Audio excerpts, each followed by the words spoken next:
skiing. Kind of come out a little bit out of the blue there, Bill. My good friend along the shoreline who will be announcing during the course of this event. And good evening to you, sir. Helps if you have the mic on. Try this again. Okay, that works. So good to see you and be here. The boat has made its turn. Skiers are coming back up. Deep water start. Actually, a tumble turn starts. They tumble onto their back, and Brett is doing a 1 foot toe hold, and Reagan's doing just a simple 1 foot. Then they turn to the front and to the back. Speeds of over 45 miles an hour by that barefoot towboat, and booms on either side. A beautiful exhibition there of a barefoot water skiing. And something that you could potentially try. As a matter of fact, barefoot water skiing is one of the 9 disciplines that is part of USA Water Ski and Wake Sports, the umbrella organization that's the governing body of all towed water sports within the United States. You can find out more by going to usawaterski.org to find out more about barefoot water skiing, tournament water skiing, and a whole bunch more. And Bill, what do you have?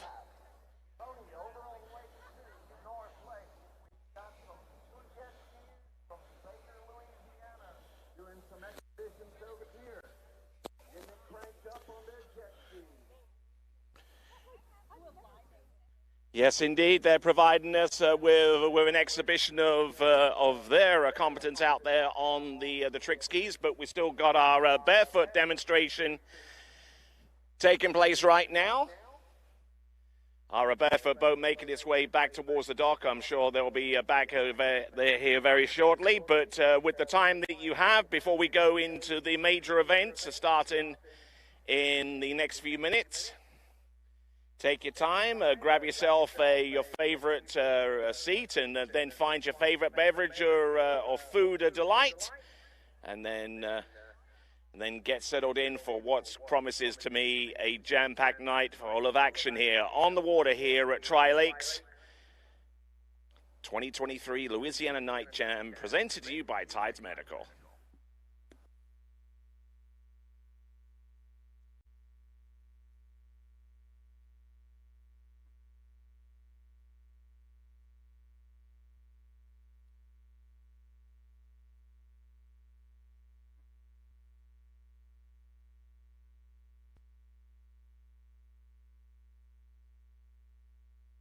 Say an inflatable bounce house. I did say about.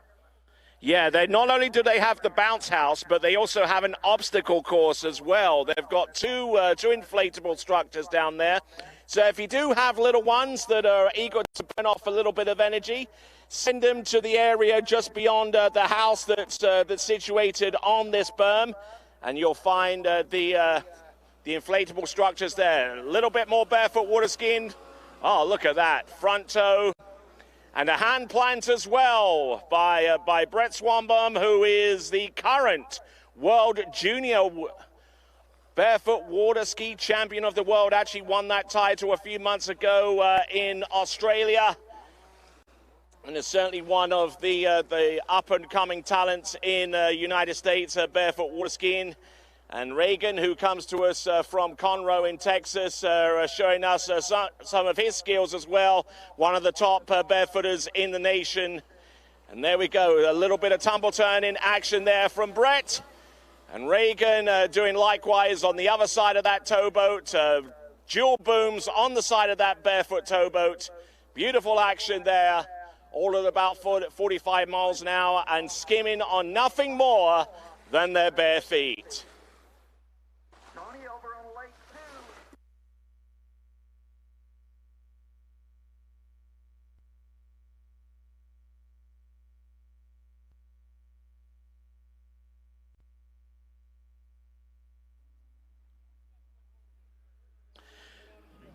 We've got plenty of food and drinks right along the lake too. The North Lake here. Everybody come on and stop in. Have some heavenly cotton candy. Mockler beverages. Thank you, Tony.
hang on, let me snag.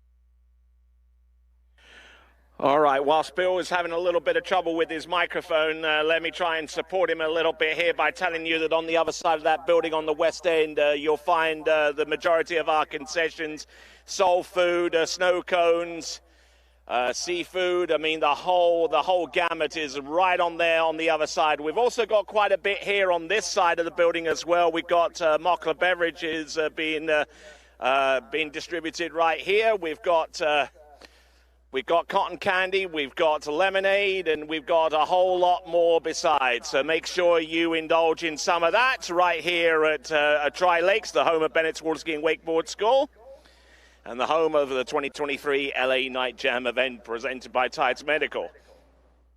Now, some of you are probably here for the first time and probably figuring out what this place actually is. Well, it's a ski school. It's a water ski school. And during the course of the water ski season, people come from all over the nation and across the world to descend here and actually learn how to water ski or to actually improve upon their pre-existing skills. And a couple of the skiers that have come here in the past are a couple of our freestyle jumpers. All right, where they're going to be taken to the ramp. They'll be cutting at that ramp. They'll be twisting and turning and flipping and spinning, all kinds of stuff. So the first of our jumping action doesn't involve long distance jumping action. It's freestyle jumping. For those of you, incidentally, that want to find out a little bit about this sport and how to actually learn how to water ski, or indeed wakeboard, because we are a wakeboard school as well, you can go to skibennetts.com. That is skibennetts.com, and find out more about Bennett's Water Ski School. We're also on Facebook and Twitter and Instagram as well. All right, freestyle jumping. 2 helicopter spins, nails the landing. Let's give it up for him, please. Let's hear you scream and shout. A little bit later on for the kiddaroos, we're going to be distributing out some thunder sticks for our younger members of the audience, so that when the top pro jumpers start heading towards the jump and need a little bit of encouragement, well, the kids will just hit those thunder sticks together and just absolutely generate a whole cacophony of noise. Absolutely. I know 1 or 2 people here want to do that. I know that.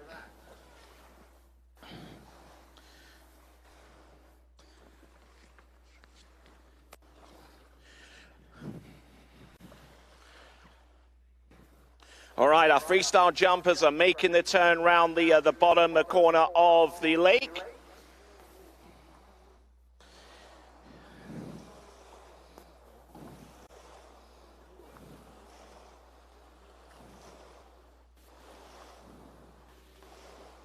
All right, our freestyle jumpers coming in. Now, what are they going to do next? They're not going to wrap in for a trick this time. Oh, no, they're going to be doing something different. It's the two skier front flip. There you go. Nails that one. Beautifully executed. And, you know, the difficult thing about that trick, the front flip off the jump, is they don't know how to spot the landing. They can't see the landing come up. They just have to hope that they tuck their head far enough forwards and be able to have those jump skis land on the water at exactly the right time in order to be able to ride that one away. Let's give it up, please, for our freestyle jumpers. Woo! Give it up for them, please. Now, one of the 9 disciplines of USA water ski and wake sports is actually show skiing. Now, if any of you have ever been around the areas of Central Florida and Wisconsin and those places, they have these water ski water ski shows, and they actually demonstrate a whole bunch of stuff, including freestyle jumping. And it's actually competed on at a world level. In fact, in October of last year, the World Show Ski Tournament took place in Winter Haven in Florida. And I'm happy to say that the United States of America, with its show ski team, came through and won the gold medal in that competition. So they are world beaters, the United States, in freestyle show skiing. And here we're going to give you a taste of what they've been able to produce. Let's have a look and see. A good cut into the jump. There we go, two ski, two jumper. That is the gainer off the top of the jump. Now that jump is a little bit more difficult because you have to throw the skis behind you. The easier part about that jump, you spot the landing a lot sooner. Now take a break into the dock, and we'll introduce some more elements of the sport that is tournament water skiing. But thank you very much for coming on out here. I know it's a little early, around about 6 p.m., but I'm sure many of you have been here before and want to get settled into a nice convenience and a nice spot in order to watch the water ski jumping that will take place a little bit later on. But we thank you for coming out here as early as you have. And by all means, take advantage of our various concessions and various food stands. And for the kiddaroos as well, we do have something lined up for you as well. We do have the inflatable castle and the obstacle course on the other side of that building, so make sure you check that out. My name's Tony Lightford, right here at Bennett's Water Ski School, the home of LA Night Jam 2023, presented by Tides Medical. And I'm going to take a little bit of a breather and we'll be back with you in just a few minutes. All right, Tony. Over here on Lake 2, the Slalom Lake, we've got the Mastercraft Pro Star pulling one of our slalom skiers. 36 miles an hour through the course, making all 6 buoys. Sit down at the end of the lake, let the water settle down just a little bit. He'll make the turn and come back.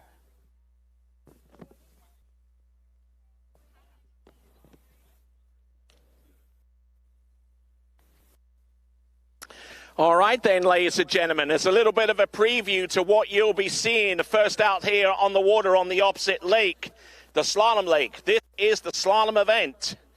Out there on the slalom course is a pattern of buoys, 3 buoys on one side, 3 buoys on the other.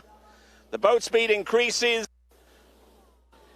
to higher speeds with each pass, and then once it gets to a maximum speed, we start shortening the line. That's one of the many disciplines of tournament water skiing, and that is one of our ski school instructors right here demonstrating what slalom skiing is all about. At about 10 past 7, according to our schedule, we'll actually have our slalom competition final, but that gives you a little bit of a preview of what to expect there, Bill. Tony, can you tell us a little bit about the dimensions of the course? I know that the balls, the orange balls, are 39 feet from the center of the boat. What is the length of the course? Length of the course is about 359 feet, give or take. But the most important dimension is the width of the course, because whenever the skier gets to a certain point in the run, the rope does not make it outside the buoy line. Now, how is it possible for a skier to actually get around the slalom course with the rope shorter than it is for the boat to actually travel down the middle of the course and measure it out to the boat line? Well, I'll tell you a little bit more about that when the actual slalom final comes around at around about 7:10. But at the moment, we've got our jet ski demonstration out there on Lake. So check that out there, Bill.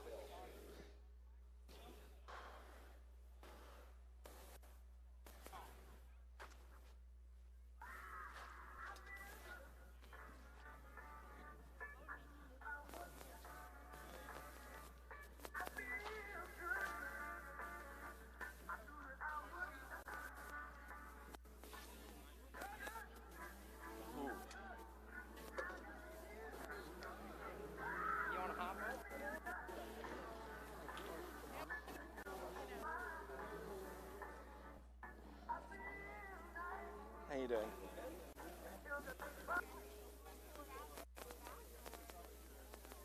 All right, looks like we got the freestyle jumpers again, but do you see a difference here? Do you see the difference between the two skiers? Both skiers originally had two. One of them now has one ski to hit the ramp. Incredibly, incredibly difficult. It's difficult enough to actually hit the jump on a pair of skis and actually do what they did a few minutes ago. But can you imagine half that surface area now? One ski that they'll be hitting the ramp with. We've got again on Lake 2, the pro jet skiers running in and out of the slalom course. But back to you on the jump. All right, here we go. Freestyle jumping once again. One ski hitting the jump. A two-ski double front flip there on the single ski. Let's give it up, please. Yes, and as I mentioned again, because they did the front flip, they're not able to spot the landing until the very, very last second that ski actually hits the water. Difficult enough on two skis, doubly hard on one. Because when you land on the water with that one ski, you're going to have to get real stable real quick, and it's not the easiest thing to do. Ladies and gentlemen, let's give it up for our freestyle competitors. Woo! Great show, guys. Great skiing. Thank you so much. Tony, I'm over here at Mockler Beverage. They have been supplying Baton Rouge and the area with quality beverages since 1936, I think. And we're using the new Ghost energy drink. If you haven't tried it, you need to stop by and enjoy it. We got samples, no sugar, authentic, real flavors, and no BS. Good stuff here, right here from Mockler. Thank you so much for being our sponsors. Okay, our freestyle jumpers, Liam Klotzbach and David Bachman, coming into the ramp once again. Do they go for the front flip this time? No, they go for the back gainer. Wonderful stuff. Let's give it up for them once again. They actually did the front flip originally just a few seconds ago, and they did the back gainer that time around. So again, a lot of elevation off the top of that jump and able to just stick that ski into the landing and just ride that thing out. Wonderful stuff there. As I mentioned, with freestyle jumping, part of show skiing, one of the 9 disciplines of USA Water Ski and Wake Sports. USAWaterski.org is the place to go to find out more. And if you ever fancy learning some of this stuff, you can do it right here at Bennett's. Here we go, our freestyle competitors, Liam Klotzbach and Derek Bachman, members of Team USA in the Show Skiing World Tournament that took place last October in Winter Haven, Florida.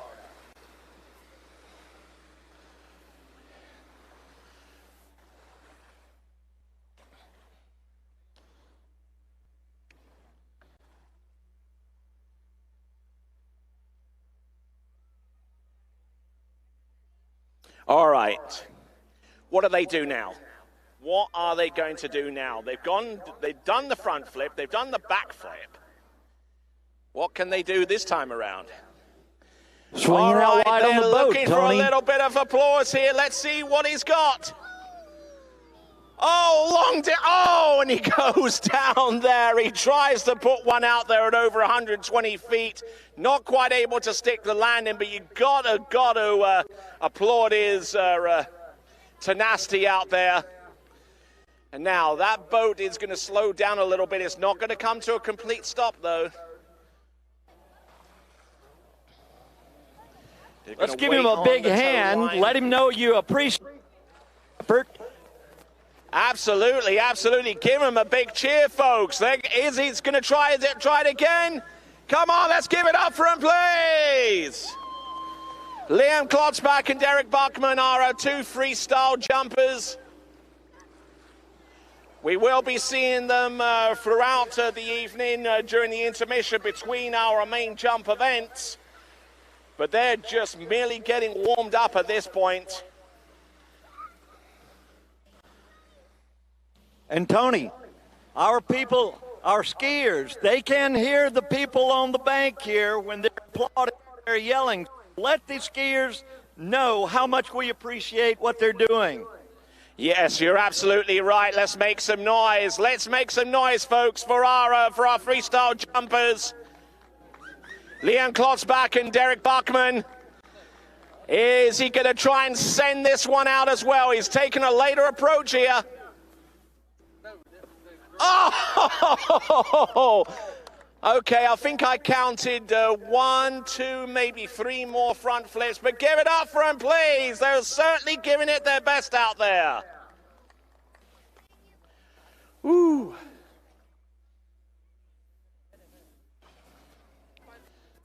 So Liam Klotzbach and Derek Bachman, members of Team USA. They're providing us with some great warm-up entertainment. The time is a little after 6 o'clock if my reckoning isn't too far off. What is the time? Yes, it's 6:15. And that means we're less than an hour away from putting out the slalom finalist on the opposite lake to get our competitive water ski action going. And then before the jump competition takes place, we'll have our opening ceremonies, including the singing of the Star-Spangled Banner, of course, as is tradition at events like this. Liam Klotzbach and Derek Bachman out there on the water. I think they're going to take a little bit of a break, or they might surprise us. You never know. They surprised me enough a few minutes ago, but I'm just going to have to stay on my toes a little bit with these two. All right, you folks that have just arrived here at Tri-Lakes, the home of Bennett's Water Ski and Wakeboard School, welcome to Louisiana Night Jam presented by Tides Medical. And there is no quit in these guys at all. Let's get behind them, come on! Let's get behind our freestyle competitors!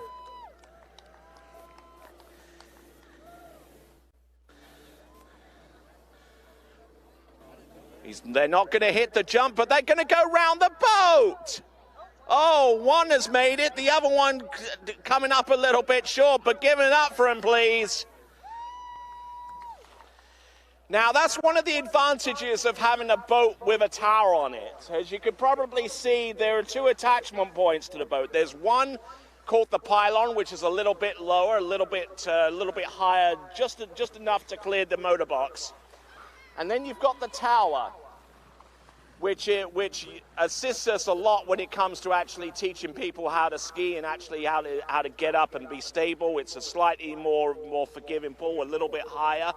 But because of the tower being as high as it is, we can actually do stunts like this, which is the 360-degree turn around the boat. Tony? Yo, back here on Lake 2 on the North Lake again, we've got our exhibition jet skiers, the stand-up jet skiers. They're doing things I've never imagined. They're riding backwards. They're doing flips over here. Put your heads on a swivel, turn around from one lake to the other. We've got so much going on. It's a 2-ring circus right now. Absolutely, absolutely. We've got plenty of action taking place on the second lake and also on the first lake, and also try out our culinary village, which is on the other side of the main building here. Great culinary delights for a number of different vendors, so check them out. And also for the little kiddies, if they need to burn off some energy, we've got a bouncy castle and an assault course as well. Absolutely, we've got the assault course, the inflatable assault course, and the inflatable castle right on the other side of that building. So if you got some kids and they're a little restless and need to dispose of a little bit of energy, that's the place to do it. All right. Right here on the North Lake, too, we have got Heavenly Cotton Candy. We've got Herd Stirs Lemonade Limeade. Great flavors here. We've got Mockler Beverage. Come on and support the people that are supporting us. We thank them very much for being here and backing our LA Night Jam. All right, then. We've also got our freestyle jumpers as well. Now, they've attempted once to make it all the way around the boat. Let's see what they can do this time. They're using the one ski, which gives them one less ski to worry about. All right, here we go. 360 around the boat, keeping the line tight. Does this happen this time? Does it? Oh, we got one person surviving. Let's give it up for him, please. Liam Klotzbach.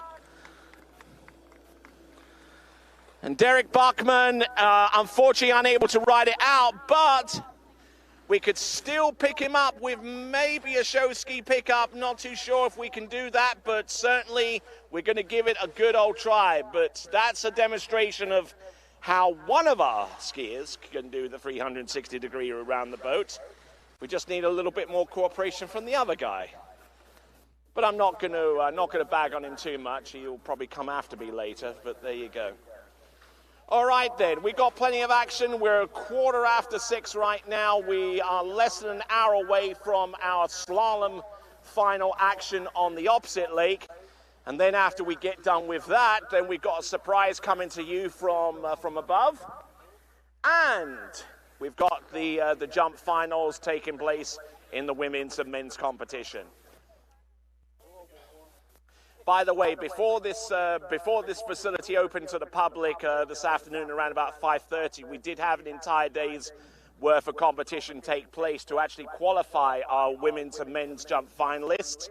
And we've had competitors from all across the world come here to compete at Louisiana Night Jam, from Canada, from a number of different places, Australia, and skiers from far afield, far and wide, and all across the nation as well that have come here to compete at LA Night Jam. Only a select few have made it through to the last round of the competition. 6 men jumpers, 5 female jumpers, and they're all here to compete for cash prizes towards the end of this evening's festivities. Whew. All right, let's see what we got here. Okay, we've got our boat driver out of his seat and just trying to make some adjustments to the rope. Maybe we're going to give this one more shot. Like I said, these guys don't have any quit in them.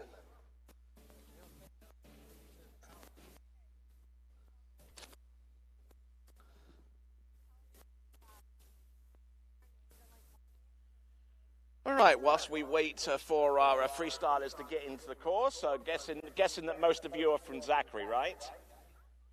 How many of you are from Eastville? Few of you from Eastville, any of you from Westville? No, none of you from Westville, yeah, absolutely. How about Ascension? Livingston? EBR? Yes, that pretty much covers Zachary, I guess, but there you go. I thought a few more of you would have come a bit further wide, but Zachary, we can definitely take that, can't we? Zachary, the best city in the state of Louisiana, am I right? Am I right? Is Zachary the best city in Louisiana? Yeah, absolutely right. Oh, yes, the accent might not give it away, but I have been living around these parts for about 25 years. It hasn't diluted any of my Britishness. Tony, we've got it. Yeah, look! We've got a 360. Boat behind the skiers boat. Still up. Give They them a hand, surprised me, ladies I know and that. gentlemen. Is he going to go over the ramp just to... There you go, front flip. Oh, there you go. Like I said, he had no quit in him. Let's give it up, please, for Liam Klotzbach and Derek Bachman. May have been drinking some of... They were showing a lot of stuff there. Yeah, they might have needed a little bit of liquid courage, but they managed to get the job done nonetheless.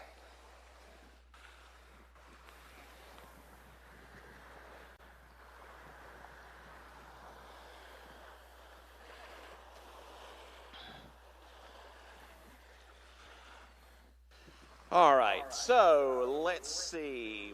We should have some barefooters coming to us in.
Brett Swanbaum, probably closer to a little bit like 45 miles an hour, because he is actually quite light on top of the water, so you don't need as much speed. Have any of you tried to barefoot water ski? Have any of you? Okay, maybe we could pull him out and get him going again. But if any of you have ever tried barefoot water skiing on a big public lake, it's normally been something, you know, that's not very successful. You just throw a rope on behind the boat, slam the throttle down, and hopefully you'll get up on 2 feet. Well, there's a little bit more to it than that. And here at Bennett's Water Ski School, we actually do, on occasion, teach people how to barefoot water ski on the back lake here on Lake 2, and we use a boom bar, which means that we make life a little bit easier. It's a little bit more solid. The boat can get up to speed, and then we can actually talk to you as you get up on top of the water, because you just need that little person in your ears telling you when to plant your feet, how to skim along your backside before you plant your feet. And the rate of success in doing that is actually extremely high.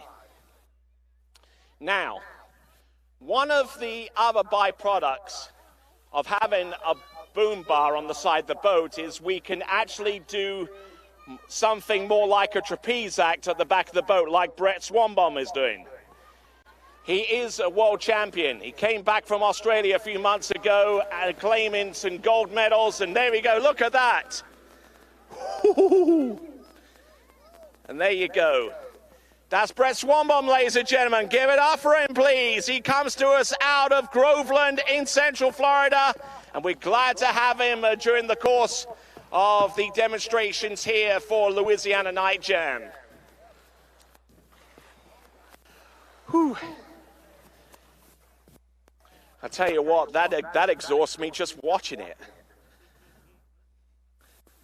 Isn't he great out there on the back of that towboat? Now, it used to be a while ago that barefoot competitions used to be held with the line all the way out the back of the boat, like 75 to 100 feet long. Now, most of the barefoot competitions are done pretty much this way, with the rope hooked onto boom bars on the side, and the barefooters doing their best stuff, their best tricks that way. Also, what that's been able to do is in the sport of barefoot water ski jumping, with the rope fixed up that high, they've been able to jump distances of over 100 feet. Can you imagine hitting a ramp that's 18 inches high at about 45 miles an hour and the barefooter going over 100 feet, landing it and riding it out? That sounds pretty impossible, pretty implausible, but it has been done. Let's have a look at Brett Swanbaum. Oh no, actually it's Reagan out there on the water. He wants his turn. He wants his name in the limelight. And there we go. Let's give it up for him, please. Reagan out there with some hand plants behind that boat.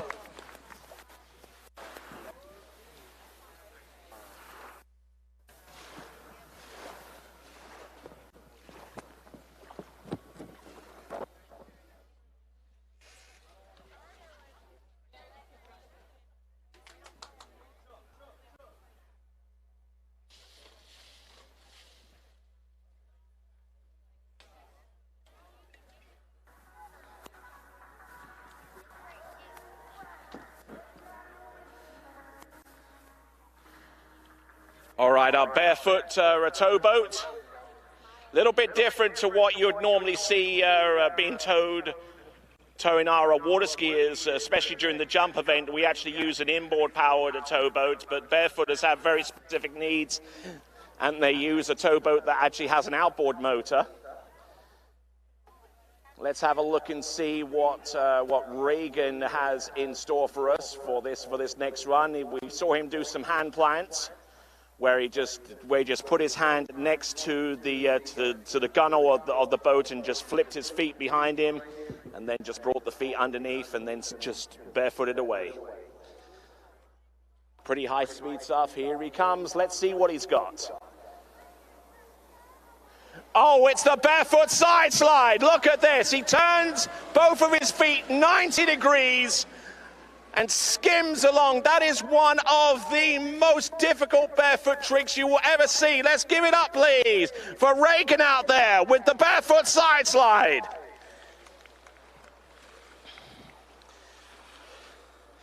Can you ever imagine what would happen to your knees if he caught an edge on his feet? Ooh, ooh, that sends chills down my body already, doesn't it? It has happened, actually. But a skier like that, a barefoot athlete like that is very, very highly skilled and knows how to perform that day in and day out and is able to ride away doing a two-footed barefoot side slide.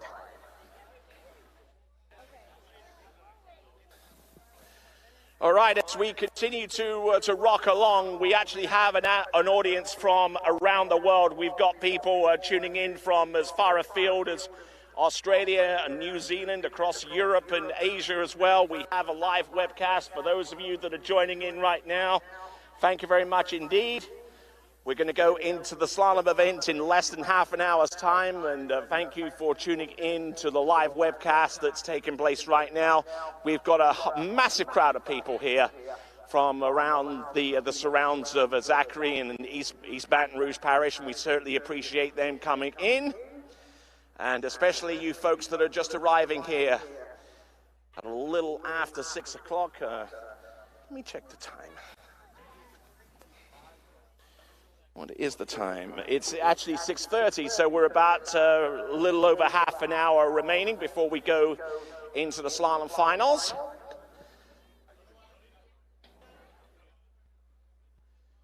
But that barefoot boat looks ready to bring back one or both of our barefooters into the course again. All right, he's going on the long line this time. He's decided not to go with the boom. Let's see what he's got. Tumble turns, 360 to 1 foot. Look at that. And that is why you very seldom see any barefoot water skier ever let go of the rope, because if they do fall, and as long as they hung onto the handle, they can actually ride on their stomach, roll onto their back, pull the feet up and do a tumble turn and then plant their feet again. That's why you very rarely seldom see a barefoot water skier actually let go of the rope, either on the bar or on the long line, because as long as they have it in their hands, they can always recover with a tumble turn. Just like that.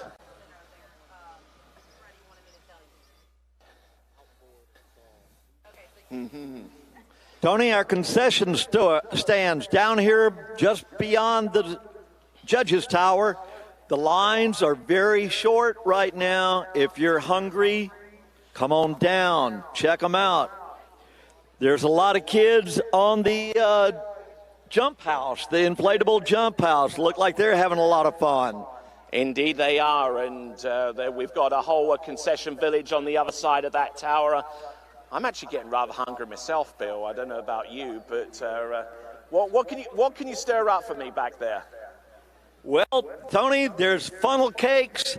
There's Louisiana cuisine from the cafe that offers wings, hot dogs, corn dogs, burgers, ribs. Check this 1 foot backwards. Look at that, folks. There, Brett Swanbaum, multiple-time world champion in both juniors and in the senior level of World Barefoot Competition. That is a barefoot toe hold front to back and actually back to front. It's hard enough to barefoot.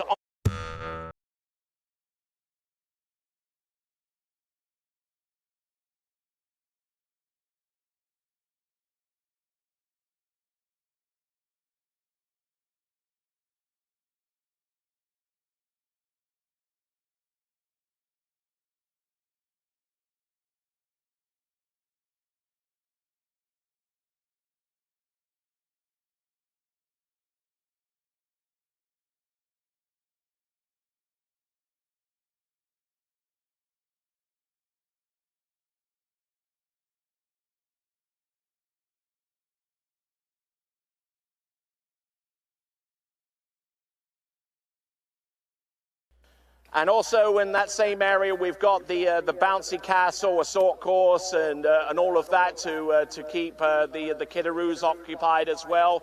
If they need to expend a little bit of energy, you know where to take them.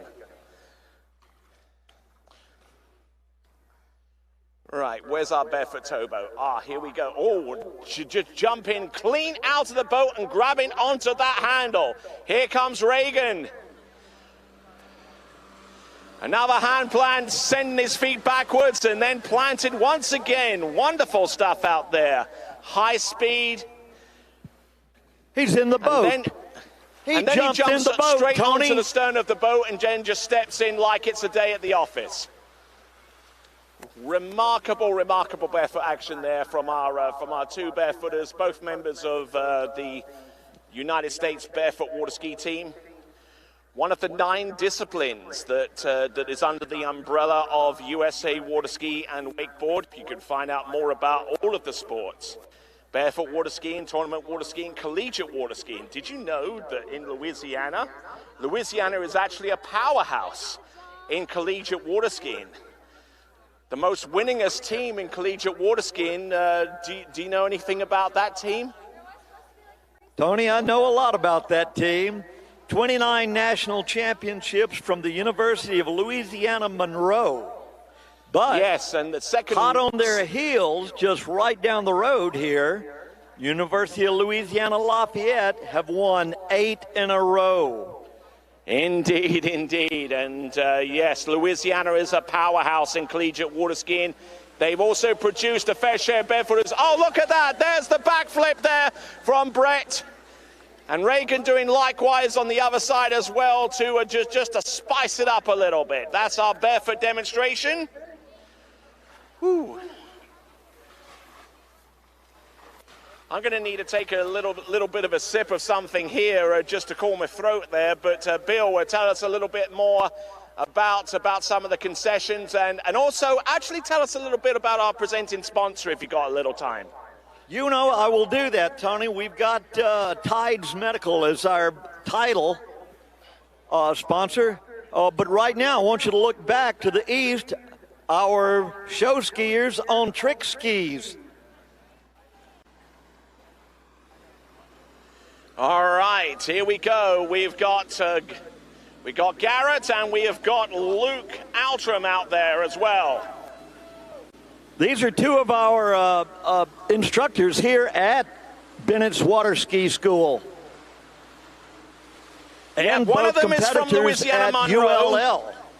One of them is from Louisiana Monroe and the other one is from Louisiana Lafayette. Actually, one of them was originally from Louisiana Monroe. Thank you very much to the person who corrected him on that. But they're both from Louisiana Lafayette, and they recently celebrated the latest of their national collegiate championships. But they're demonstrating what is known as trick skiing. There's flips. Both skiers doing complete flips over the wake, Tony. Oh, look at this. Look at him go from one side to the next. Turning in. Oh, and getting into a little bit of bother there, clipping the buoy. But that's Luke Outram. Matter of fact, on top of what Luke Outram does for Louisiana Lafayette, he's a member of the British national water ski team that took the silver medal team title in the World Championships 2 seasons ago in Florida. Now, this is a show ski pickup right here. We go around and around and around. The skier that's in the water grabs hold of the rope. Once it's in the hand, we slowly tighten up on that rope. And there you go, show ski pickup. Wonderful stuff. Tony, these are two of the premier trick skiers in collegiate skiing. They do a great job. In collegiate skiing, they have one pass of 20 seconds to do as many tricks as they can. And these two guys can jam some tricks into 20 seconds. Oh, yes, they most certainly can. And the one branch of tricks that they are especially good at are the flips that you see right here being produced by Luke Outram and Garrett Starlin. Oh, look at that. They're having a whale of a time out there, it looks like, right? And here we go, flip twist, back to back, beautifully done by Luke Outram, starting off backwards, finishing the opposite way backwards. And Garrett trying to come up with something similar, but a flip twist back to front is all that he has in his arsenal right now. Whew. Tony, while they're making the turn down at the west end, I'd like to let everyone know about Grunt Hardware. They've got a tent right here behind you on the Lake 2, and they're having a late night jam giveaway. All you've got to do is go over and register, check out their new app. Here they come back in. Oh, and Luke goes down again, but to be fair on Luke, he's actually competed a little bit earlier on today in the elimination round of the jump event. Unfortunately, didn't make it through to the final, but he's certainly got enough energy remaining to continue tricking and to demonstrate once again the way that a show ski pickup should be performed. There you go. The bow doesn't stop, but we just slowly tighten up the line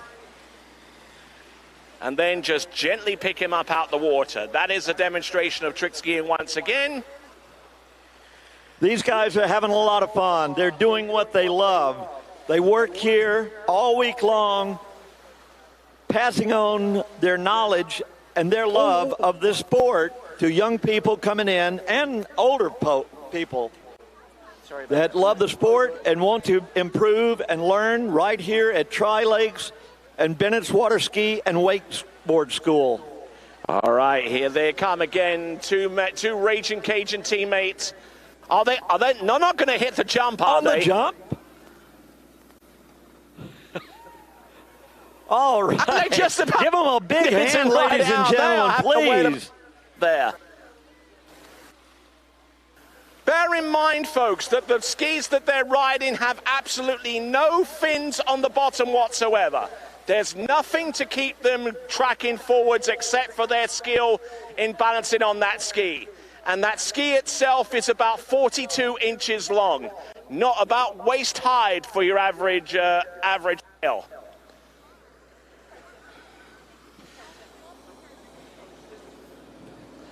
All right, here's Luke again. Flip twist to the back. Just makes that look so easy, doesn't it?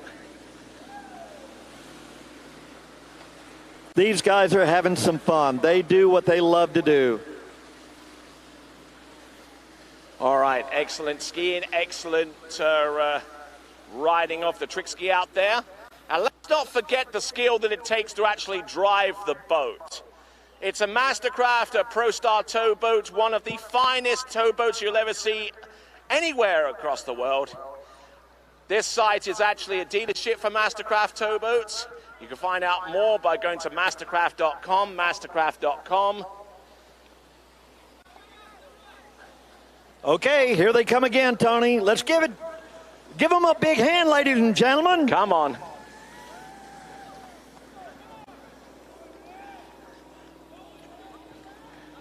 Come on. Tony, you talk about Mastercraft towboats. Mastercraft has been the towboat of choice here at Bennett's Water Ski School since 1985.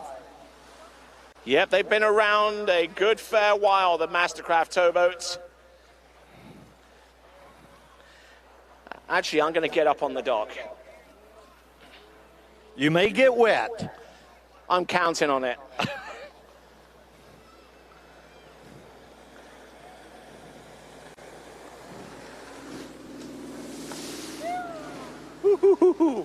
I needed something to cool down with. I mean, can you blame me? Oh, Luke, are you fishing? You see, that serves him right. There, you see, it serves him right, doesn't it?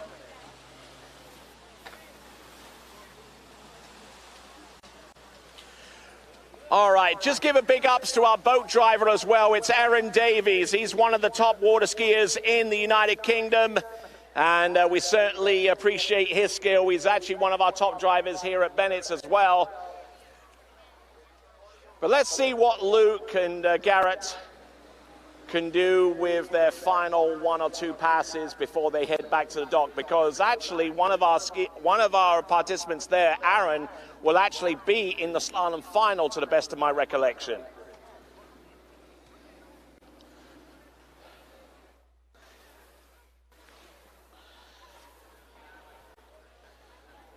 All right, they're up to something, Bill. They are up to like something. They've got something coming. Yeah, they're up to something. I'm not too sure what. They didn't brief me on any of this, Bill. I'm just here on the dock and just talking to you good folks out here. And just trying to make sense of everything that's going on. You know, they don't get to show out like this very often, Tony, so no telling what we're going to see.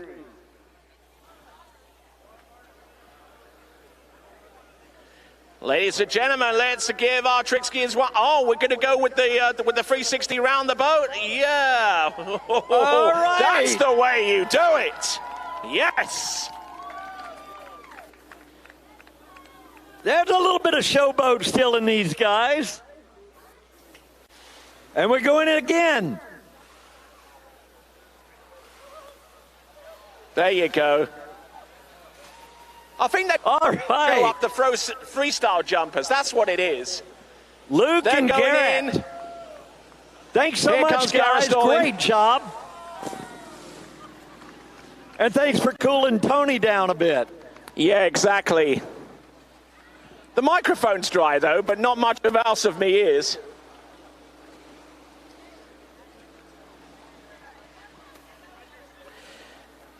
All right then, folks, let's give it up for our trick skiers, Luke Outram and Garrett Starling. Anyone got a towel?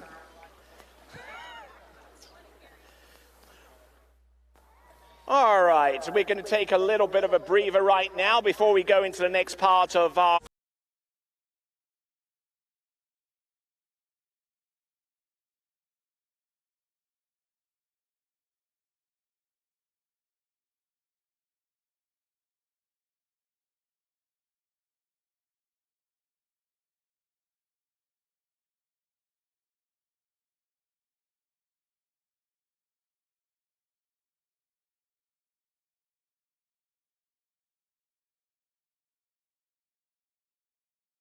the premier groups working in chronic wound care.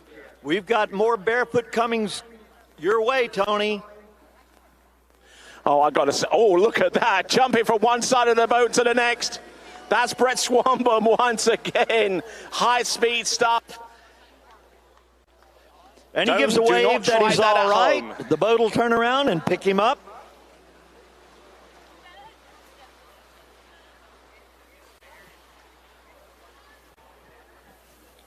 Tony, I'm looking at our schedule, and coming ahead, we've got junior jumping. Yeah. We've got slalom head-to-head on the lake behind us here. We've got some great boat work coming up, and then we'll get into the more freestyle and trick skiing. And then about dark, that's when all the fun really begins. We'll go into women's jump and then immediately into the men's jump.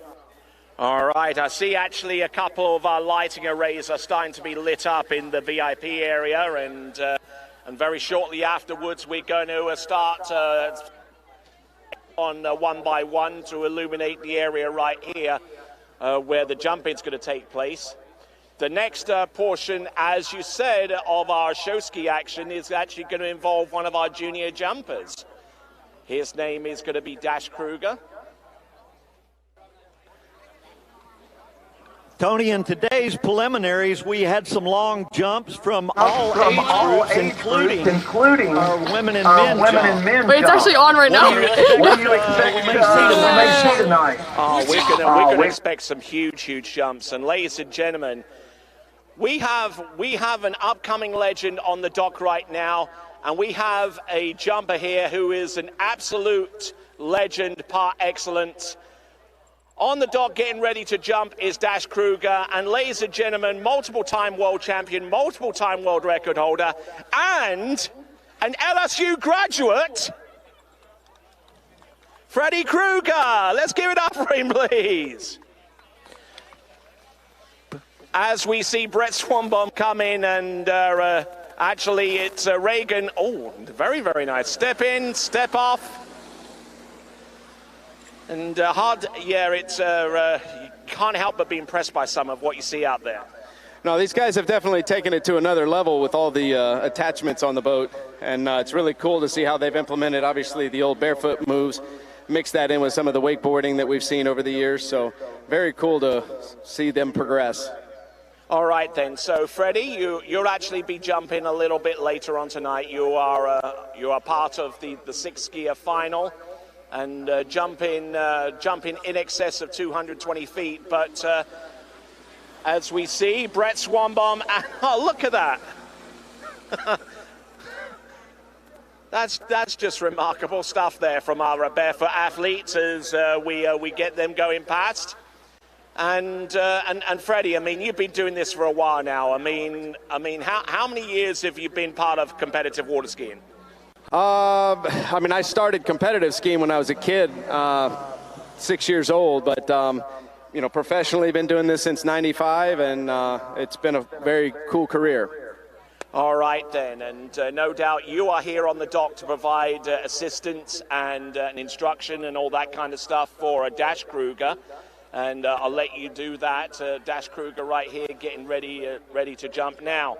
Dash Kruger, I hear that there's causes for celebration for you because earlier on today you got yourself a personal best, isn't that right? Yep, it was 110 feet. It's a 4-foot PB. Just trying to work on getting over my skis a little more, and I successfully did that. So. Excellent stuff, and we'll get Dash Kruger out in the water. I'll just untangle the line. It got caught up in the dock. You don't need that to happen.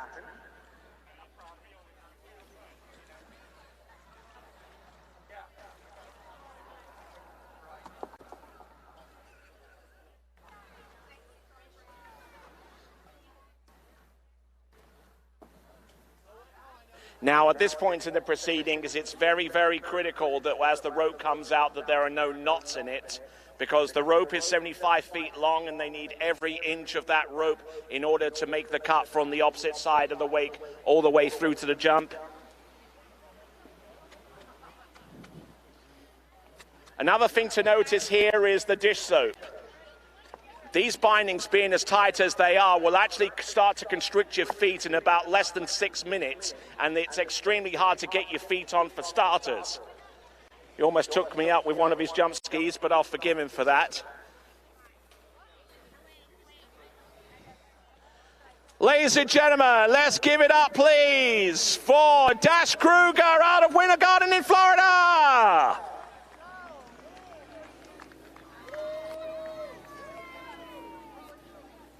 Whew. Tony? Yo, this young man has got great pedigree. He's already showing that he is going to be a force to be contended with. He'll go down to the west end of the lake, they'll make the turn, and he'll be coming back in. What is his boat speed, Tony? Boat speed is going to be around about 30 miles an hour, something along those lines, about 49 kilometers now for those of you that are watching outside of the United States via the webcast. And the ramp height, is that 5 feet, Tony? 5 feet off the water? Yep, it's 5 foot high, or 1.50 meters. All right, let's see what he can do. All right, he's on the right-hand side of the wake. Now, at this point, he's going to push himself out towards the right-hand side of the towboat. That will increase the distance between him and the jump so that when he turns, he's got room to generate speed across the jump, up and over, and there you go. And that is how you jump distances in excess of 100 feet. He has a new personal best from earlier on today with 110 feet. But that's a fantastic looking jump there from Dash Kruger. He's competed for many, many seasons at the Water Ski National Championship, whether it's been right here in Louisiana, whether it's been in Mesa or Kansas, or indeed Joliet in Illinois? 102. 102. First jump, Okay, a we got nice the easy distance. cut, and a good lift off there, Tony. Yes, indeed, 102 feet. Now, some of you that are along the shore side and watching these jumpers are wondering, how on earth can we get a jump distance thrown up onto that scoreboard? Well, take a look directly behind you. We've got 3 cameras situated on some wooden telegraph poles. Each of those cameras is linked into a computer system, and basically what that does is it takes the data from those cameras, the computer plots it out on an imaginary grid, and then it spits out a distance in less than 5 seconds. Dash has made his turn. The boat is making its way back down the jump course. He's on the right-hand side of the wake. And he begins to pull out wide on the boat, Tony. All right, he's going to bring this cut down a little bit later. He's going to retain. Oh, this is hugely late coming into the jump. There you go, just really pushing out there. Give it up for him, please. That's Dash Kruger. That's a name that you're going to remember. You'll be seeing that name for years to come. All right, so let's have a look and see what distance comes through. 108. All right, 2 feet shy of his personal best. Let's give it up for him, please. Let's see if we can get some distance. Woo-hoo-hoo. Had he have not had that personal best a little bit earlier on in the day, that might have actually been a personal best now, because he did mention on the dock that he got a 3-foot PB. But some great action right there from Dash Kruger as we continue to roll along with our junior jumping demonstration. He actually has a younger brother, you know, Ridge Kruger, and he can jump distances very, very close to 50 feet. So they start them young in the Kruger Tony family. Ridge is right below me here. Give a big wave, Ridge. All right there, so Ridge Kruger, he's along the shore side. I'm sure they all want to give some signals to Dash Kruger. And I'll actually point out the kind of signals that they do give between coach and skier as they go by to try and identify what things they need to do in order to jump further. All right then, folks, let's make some noise! Dash Kruger! Nice speed into the jump and a good lift. Tony, what do you think? Yeah, I think that jump might actually have the legs to being a little bit better, or if not better, very close to that jump of 108. All right, is he going to come back into the shore? Yes, he is. Give him a big cheer. Give him a hand, ladies and gentlemen. 107. There he is.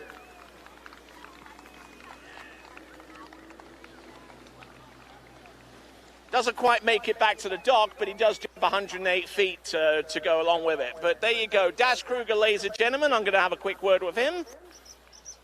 And ladies and gentlemen, let's have a big cheer once again for our boat driver, Aaron Davies. And our coach, Freddie, the Nightmare Kruger. And we'll be seeing him later on in the jump final. Here, Dash, don't go away. All right there, Dash Kruger, take a seat, take a seat. All right there, so how did it feel out there? Felt good. The wind's perfect. The condition's awesome.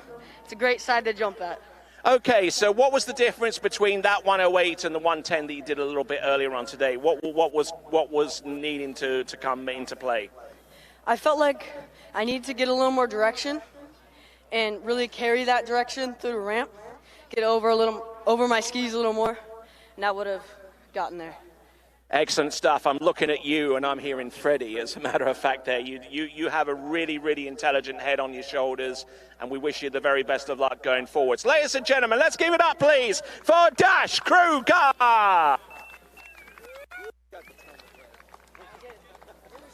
Tony, I'm right over here with some of our sponsors. I'm looking at the giveaway.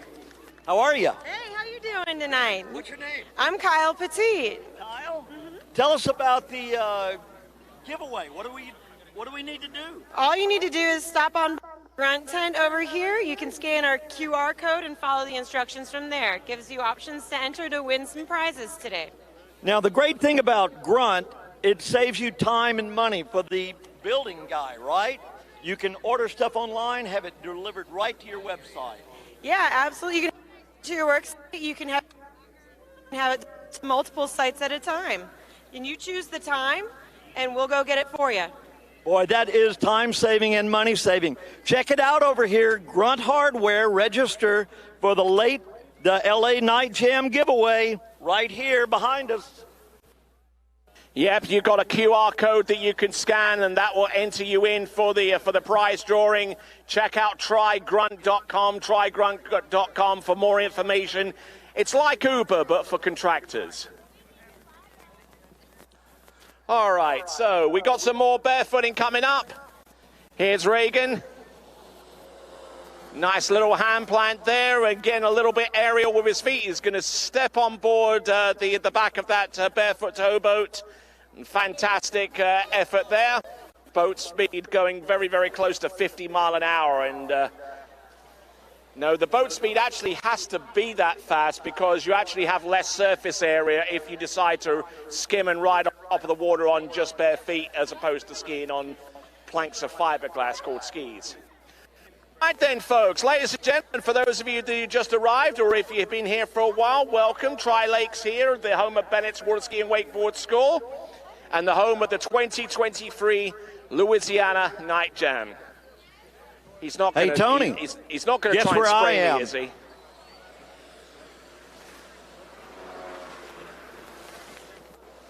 You missed. Well, we got a little bit of me, but not as much as the other guy. Well, All Tony, right, you're great getting stuff cooled there from down our your way. barefoot, I'm over skier. here in the South Plains VIP tent, and I'm cooling down my way. We have got some great stuff over here. South Plains has been a new restaurant here in Zachary. Great food and drink. The best seats in the house to watch LA Night Jam. So next year, the place to be is right here in South Plains VIP.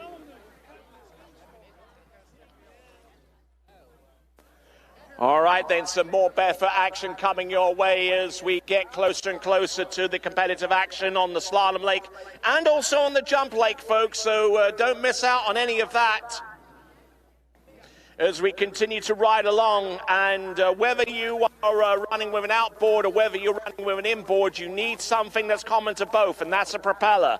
Tell us a bit about OJ. OJ propellers are the best propellers made to get the most out of your boat and engine. They've been making precision propellers since 1936. Wow. They have been the propeller of choice for Tri-Lakes and Bennett's Water Ski School. All right, then. So he got me this time.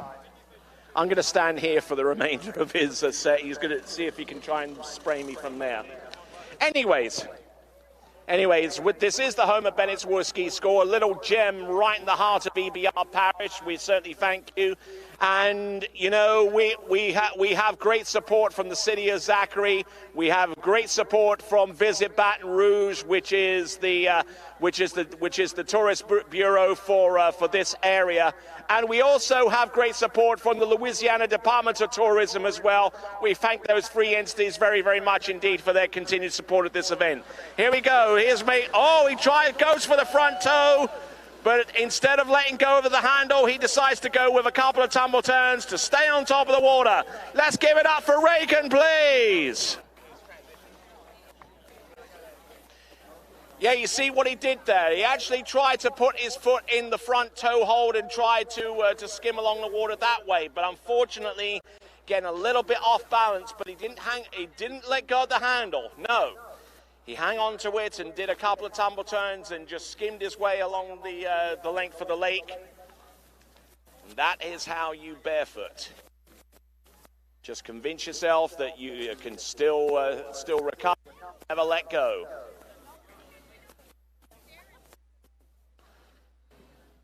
Tony, we're moving things around a little bit.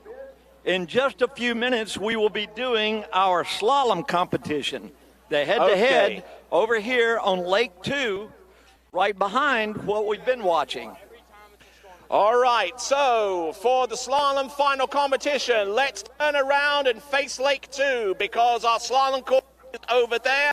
Our slalom final is about to take to the water right here at the 2023 Louisiana Night Jam, presented to you by Tide Medical.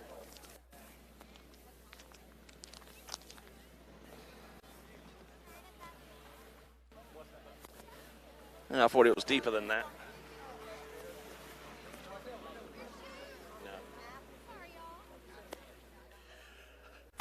All right then, folks, we got the slalom final. We got 4 skiers going head-to-head. They're both seeded. The number 1 seed will go against the number 4 seed out of the original slalom competition, and the number 2 seed will go up against seed number 3.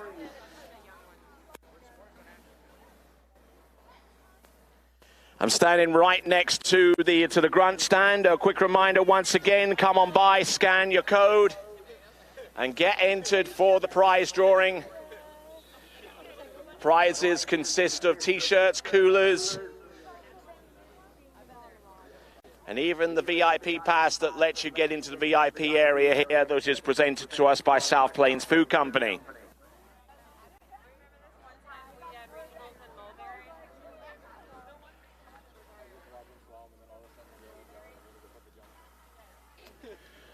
All right then, folks, as we get ready to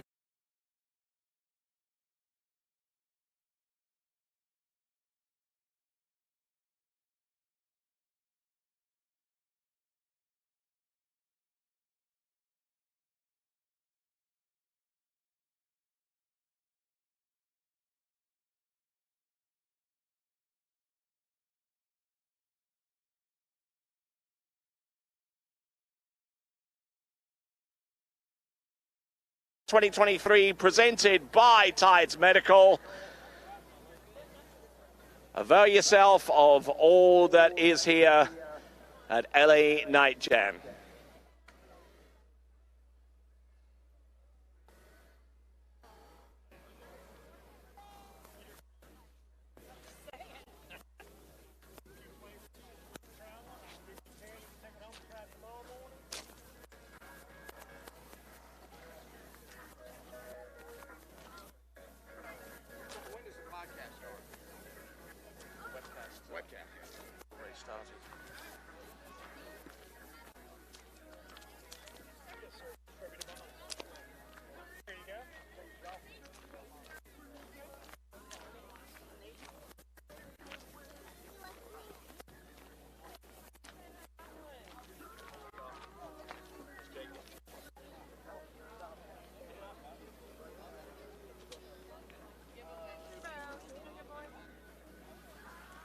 Being a good boy. You were such a good boy.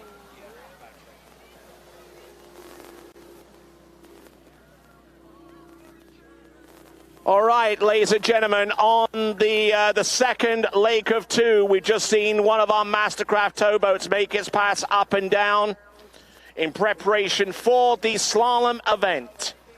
Now, the reason why it does this is to provide equivalent conditions for each of our 4 athletes that will be taken to the water. Now, we're going to run this competition in a head-to-head format. One boat will come into the course, take their skier through the course. Hopefully the skier will get around all 6 through the exit gates. And then we send the other boat in with the next skier to do more or less the same thing. Now, should both competitors run their opening passes, then we go through that again, except on the second pass, the rope gets shorter, and with each successful pass, the rope gets shorter and shorter until it becomes nigh on impossible for the skier to actually make it outside the turnbull.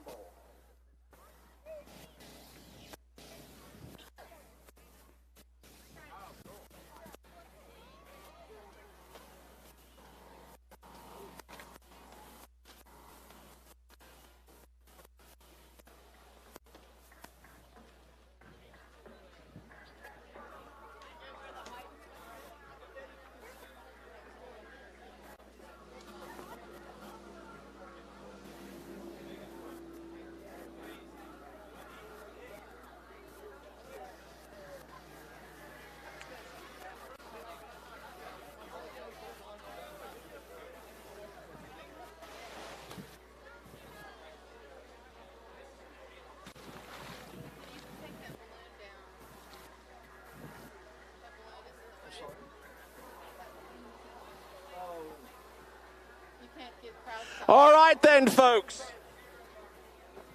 The first skier on our first pairing in the head-to-head competition, the semi-finals.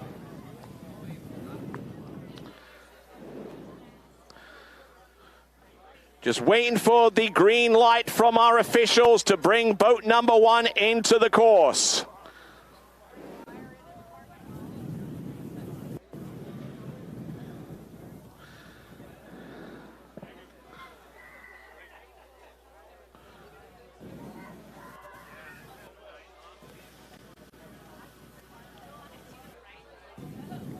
Tony, it seems like the wind is picking up a little bit, so the skiers will be coming in towards the slalom course right now. Blowing for the west. Boat speed up. This is Stephen Nephew. He comes to us out of Canada. He's coming in at 32 feet off the standard 75-foot line. Wind is actually picking up quite a bit, but it's opening from going round number 4 or indeed number 5 and get round number. That's Stephen Nephew from Canada. Good solid effort there on pass number 1. Now, what's going to happen here is Stephen Nephew is going to be dropped at the opposite side of the lake, the opposite end. He's going to wait for the second skier to make his way into the course, his or her way into the course, and then do more or less the same thing, and then it keeps going on until one skier either misses a buoy or falls. Here we are on lake number 2, the slalom competition. We're going to crown a champion right here with the slalom event. This is the semi-final. Skier number 1 paired against skier number 4 in terms of seeding.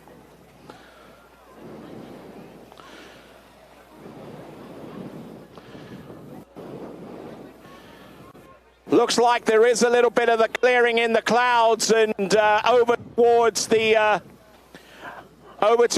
west. And hopefully if the wind stays the way that it is, then we'll get to that clearing fairly soon. Skier on the water.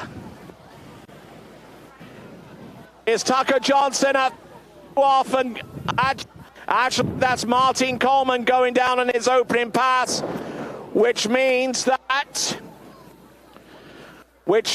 Stephen Nephew advances on the strength of his ability to run the opening pass, and Martin Coleman unfortunately unable to run his.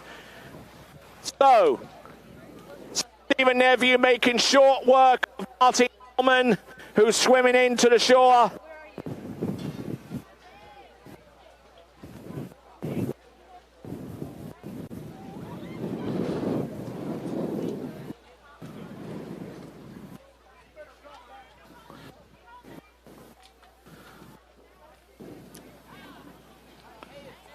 I think it's fair to say that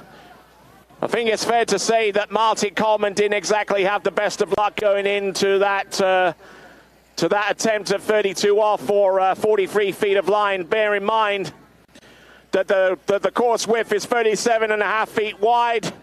Rope is 43 feet, which opens him about 6 feet to actually clear the course on either side. But that's what he's facing.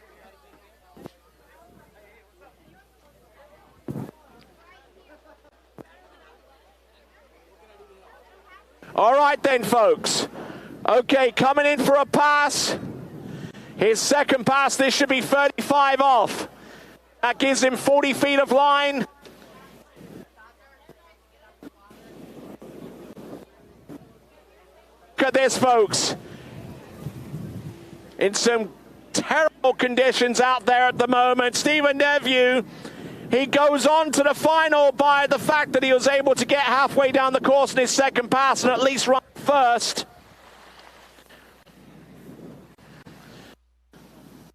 I know that Stephen Nephew would have wanted to actually slalom a little bit deeper into something that he's more accustomed to. But what this does is it brings on our number 2 expected.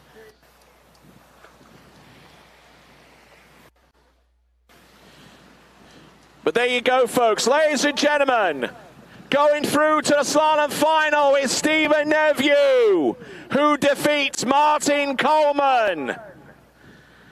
We look forward to seeing Stephen Neveu in the final. Martin Coleman, unfortunately, is eliminated at this stage of the game.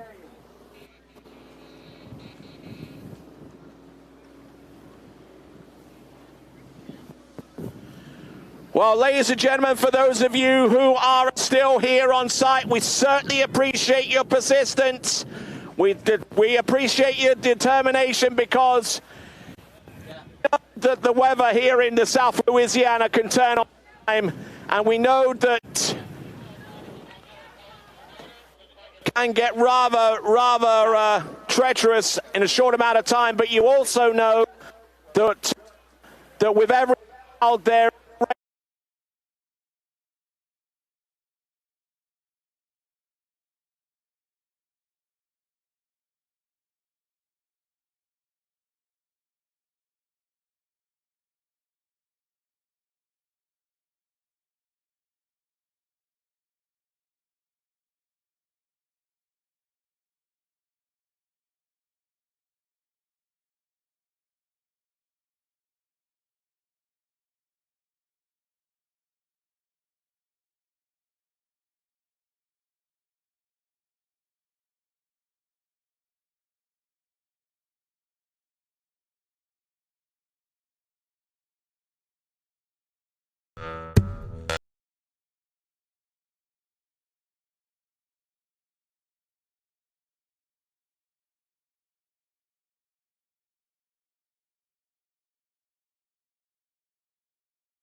Well, I come to Southwest Louisiana to eat because we love local ingredients. Fresh seafood from the Gulf, fresh everything. We have Cajun, Creole, we have a slight Southeast Texas influence, and all that come together, and that's why you should come. Making our guests happy, giving people one-of-a-kind experiences. That's how I feed my soul. Please support our Louisiana restaurants. Together, you ensure we remain Louisiana strong.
I come to Southwest Louisiana to eat because we love local ingredients. Fresh seafood from the Gulf, fresh everything. We have Cajun, Creole, we have a slight Southeast Texas influence, and all that come together, and that's why you should come.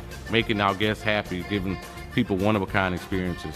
That's how I feed my soul. Please support our Louisiana restaurants. Together, you ensure we remain Louisiana strong.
Why couldn't Southwest Louisiana eat? Because we love local ingredients. Fresh seafood from the Gulf, fresh everything. We have Cajun, Creole, we have a slight Southeast Texas influence, and all that come together, and that's why you should come. Making our guests happy, giving people one-of-a-kind experiences. That's how I feed my soul. Please support our Louisiana restaurants. Together, you ensure we remain Louisiana strong.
Check 1, 2. Check 1, 2. Check 1, 2. Check 1, 2. Check 1, 2. 1, 2, 3, 4.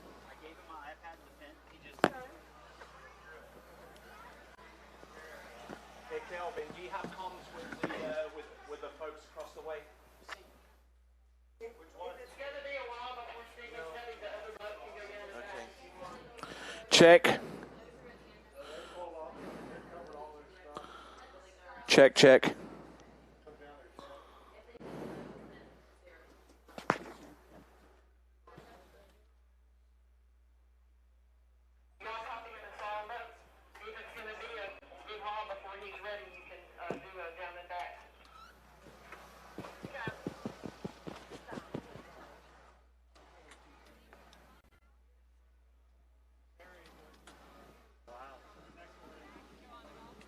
Check. Check 1, 2. 1, 2, 3, 4. 1, 2, 3, 4.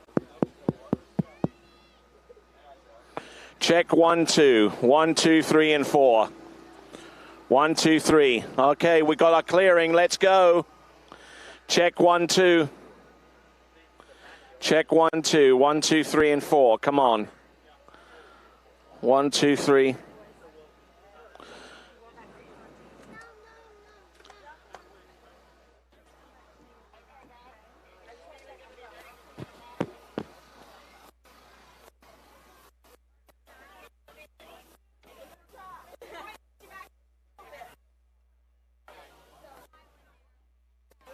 Check 1, 2. 1, 2, 3, 4. 1, 2, 3, 4. Check 1, 2.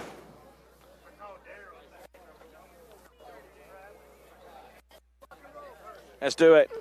Check 1, 2. Where's Bill?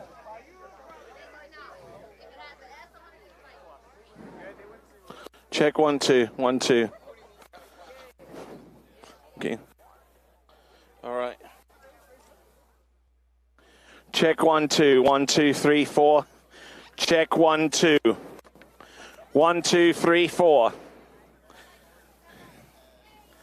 Check 1, 2. Bill? Check 1, 2. Nothing. The PA system people have covered it up. I don't know. Yeah, I texted him a minute ago. I said, are you still there? And he never answered. Should answer. While we pan it. 13 meters, 36 miles an hour. Right. 13. 13. Okay, so they're going to bring Stephen back in again. Yes, sir. And then second beat. You can even use I don't know. I texted him a minute ago. I was just calling him. What's when up? He answered when you called. I'm calling him now. All right. Okay, it's coming through the webcast, so we at least still have that. Okay. Come on, fuck. Okay, so he hasn't put the he hasn't put the faders up to put it out on the PA system, but he does have it on the webcast. Okay, ladies and gentlemen, for those of you who are listening to me on the webcast, thank you very much for doing so. We appreciate your patience. We also appreciate the patience of the good folks here in Zachary, Louisiana, because it looked like for the majority of them, instead of actually going in their cars and actually leaving the facility, they have actually stayed in their cars in the car park and waited for a clearing in the cloud. I've never seen that before. All right, so for those of you guys watching on the webcast, we are running the slalom semi-final with Stephen Neville going in at 30 meters, looking strong, looking in good shape, round 4, round 5, and round number 6. Now, this entire commentary right now, until I get an indication from our PA system folks, is for you guys listening on the webcast right now, which is available on LANightJam.com or on sportspicks.net, or on even waterskiprotour.com as well. All right, obviously because there was this this whole rainstorm and that kind of stuff. Whoa, hello, we are back, ladies and gentlemen. What a great crowd you are. Not only did you seek shelter in your vehicles, you did not leave this facility. You are back. You are definitely the best crowd that I have actually had the privilege of being a part of. Yes. Let's give them all a big hand. You're still here, Thank you, fighting guys. the good fight. Absolutely. Thank you very much indeed. All right, ladies and gentlemen, we had Stephen Nephew take to the water first. Coming back in on the second pass, the second boat is going to be Martine Coleman.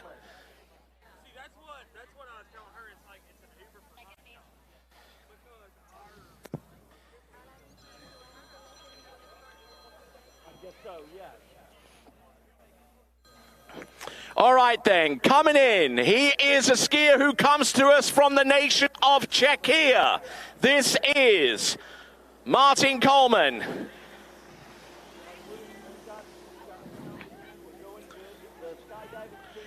Round number 4, round number 5, and number 6. That's on 30 meters or 32 off. Now, let me give you a little bit of indication of what the dynamics are with slalom skiing. Looks fairly simple, doesn't it? You go around a few buoys, 6 of them, out through the exit gates, no worries, no problems, right? Well, after every single complete pass, the rope gets shorter, which means that as that rope gets shorter, it gets more and more difficult to get outside the buoys. Now, the course dynamics, where the boat travels down the middle of the course to where the buoys are situated, is 37.5 feet wide. So if the skier comes back at a pass, I don't know, or say like 38 off, that would actually give him 37 feet of line, because 38 from 75 is 37. 37 feet of line to get round a course that's 37.5 feet wide.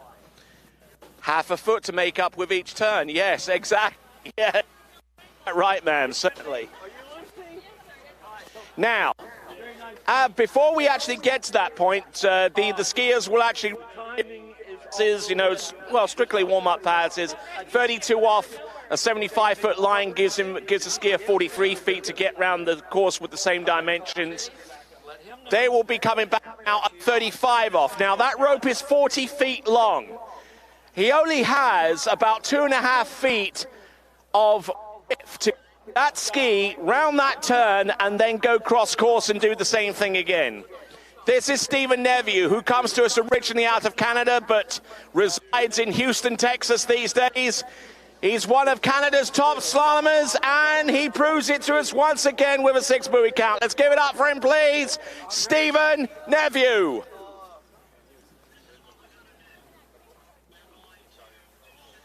Ladies and gentlemen, I do have to say, I mean, this is just one of those that kind of like gets me right here, you know.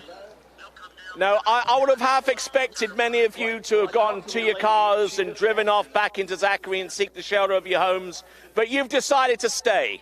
You've decided to stay here, wait out the storm, come back, and be dazzled by all of these skiing competitors. Yes, yeah, give yourselves a big cheer. Come on.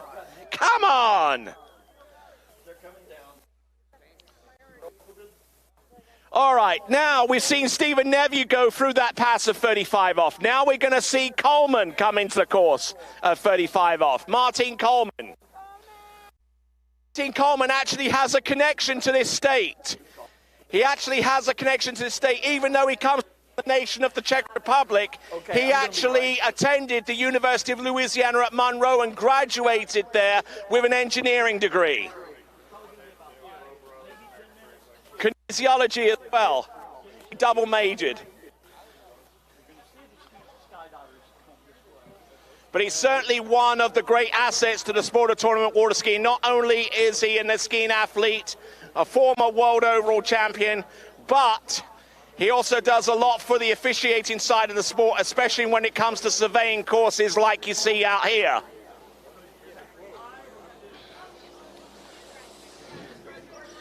Nicely done. Good effort there from Martine Coleman. Good skiing. Now, as a student a few years ago, Martin Coleman at the University of Louisiana at Lafayette was actually helped out an architecture course on the middle campus. And one of the things that they had to do was to learn how to use a theodolite. Well, what better place to use a theodolite than to use a lake and a slalom course and actually plot out the buoys in the course to make sure they're all accurate. And Martin Coleman does that as well as anybody in the entire world. He is the brains. He is a true asset to this sport. All right, so now it's for each skier. All right, let's see if I can make this microphone last. Okay, 32 off for each of the first two skiers. And now they've gone through 32 off, they've gone through 35. Now they're at 38 off. You know what that means, don't you? Do you know what that means? If the course is 37.5 feet and the line is 37 feet, how difficult is it to get round the buoys? You have to make up 6 inches. You have to make up 6 inches on each turn to get round each one of these buoys. Not only that, but you have to be in a good position to take the pull from the boat and get slung straight across the other side to do the same thing again, only on your opposite side. Here we go, 38 off. 37 feet of line. A little bit down course, but he doesn't let that phase him. He's round 4, a little bit back on his ski, but he gets round all 6 buoys. Let's give it up, please, for Stephen Neveu.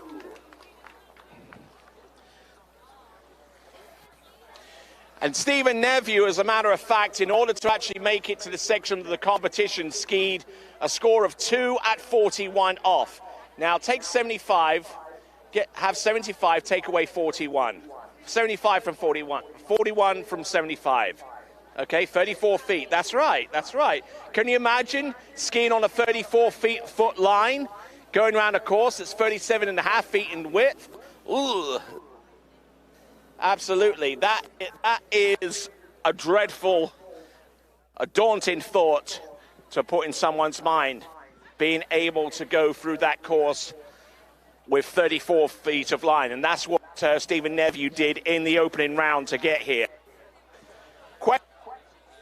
Hey, Tony. Will he be forced to go onto that line length again in this slalom semi-final?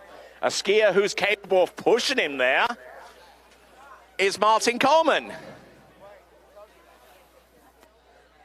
Well, Tony, the weather has certainly settled down. Conditions are almost perfect now. How smooth the water is. No headwind, no tailwind, just a light breeze. And you know what? I mean, I do, like I said, and I mentioned this twice, that the crowd here in Zachary are a very, very hardy crowd. They went to their vehicles to seek shelter, and they're still here. But I'll tell you something else at the moment. Oh, and Martin Coleman goes down on that pass of 38 off. Let's give it up for him, please. That means that Stephen Neveu, by virtue of his run on that same pass, advances through to the final. Unfortunately for Martin Coleman, he gets round at number 3 buoy, but not all the way through to the wakes. That is scored 2 1/2. So 2 1/2 at 38 off, or 2 1/2 on the 75-foot line. That is our skier from Czechia. That is Martin Coleman. And ladies and gentlemen, your winner and going through to the final in the slalom event from Canada, Stephen Neveu. Let's give both of our skiers a big hand, ladies and gentlemen. Great show here. Tough break there, Martin, but good skiing all the way around. All right, the other thing that I wanted to mention, not only did I mention the crowd getting back here, but I also noticed that a few of the kids and a few of the younger members of the audience, even during the rainstorm, were going over to that bouncy obstacle course and bouncy castle. They were still having a big old time there, even in the course of this rain. And hopefully they'll get to watch some of the best skiing in the world now that they've worn themselves out.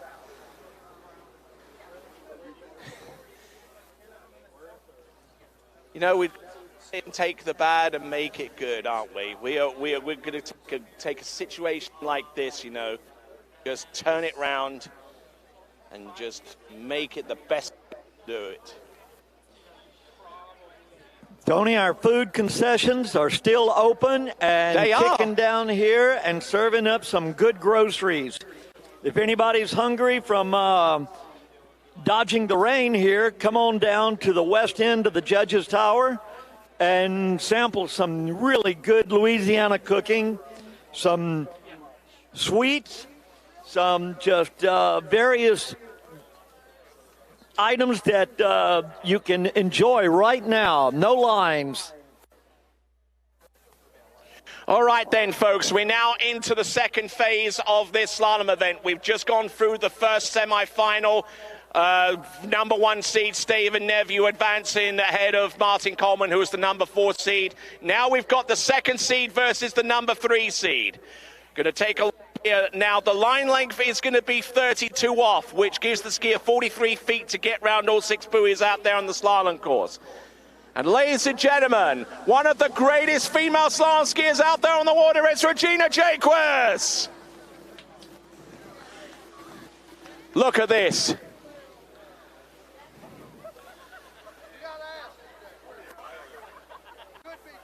Now pipe down, pipe down, pipe down. Ladies and gentlemen, that was Regina Jaquez getting past a 32 off. Now, the difference between women and men's slalom skiing is the women ski at 34 miles an hour or 55 kilometers an hour. The men still go at their max speed of 58K or 36 miles an hour. The line lengths are exactly the same, whether it is between the women's and the men's, but it kind of evens out the playing field between them both. The women's ski are about 2 miles an hour slower. But I tell you what, you are going to see Regina Jaquez jump in the women's final tonight as well. So she's doing double duty.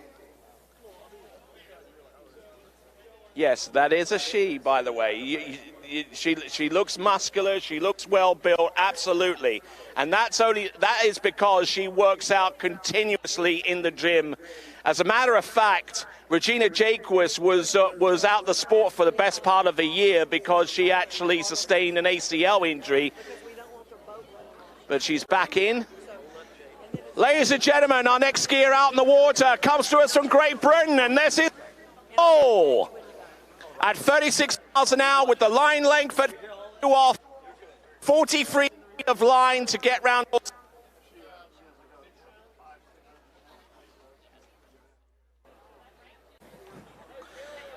Check. All right. Keeping it going, keeping the fun going. I do love this crowd. Absolutely. You're enthusiastic, you're hardy, you know. You don't let a little rain shower get in the way of some fun. Look, I even went on the dock and got splashed a couple of times. How about that? Nothing like a little rainwater, huh, Tony? A little rainwater. All right then, folks. Now, both skiers are at the end of the course. They both run the opening pass of 13 meters, or 32 off, which is the equivalent of 43 feet of line. In essence, I'll try and make it simple for you and give you the actual length of line that the skiers are actually skiing on. 43 feet of line to get round the course of 37.5 feet wide. Now we're shortening the rope. This now is 40 feet of line. This gives them 2.5 feet of width to get round all 6 buoys. The boat speed is 34 miles an hour, but the skiers will easily double that speed to get from one side of the course to the other. There is Regina Jaquez. That's a 5, that's a 6. Let's give it up for her, please, Regina Jaquez. Boy, she made that look easy. All 6 buoys, just smooth, strong skiing. Well, ladies and gentlemen, the skier that you see skiing on the water has won so many titles, it's not even funny. World Championships, Pan American Championships. She's actually won medals at the Pan American Games. She's won the slalom event in those championships. She's also the defending Pan American Games women's jump champion, and she'll be looking to defend that title this coming November in Santiago de Chile. So she is a well-decorated skiing athlete, has represented the so many occasions, and she is a graduate of the University of Louisiana at Monroe with a degree in pharmacy, and she owns and operates her own pharmacy in Santa Rosa Beach in part of Florida. So a skier, highly athletic, and has got the brains to match too. All right, looker to the left-hand side of the course. This is Tom Paul. He too a student of Louisiana at Monroe. Here he comes. 35 off or 40 feet of line. Round 3, good to go. Round 4, 5, and number 6. There you go. Let's give it up for Tom Paul. And when Tom Paul isn't skiing in this part of the world, he skis out over at the Oxford Water Ski Club. Big shout out to those folks there that are watching in. I know it's going to be quite late at night for those folks that are watching. It's about a 6-hour time difference between here and the United Kingdom.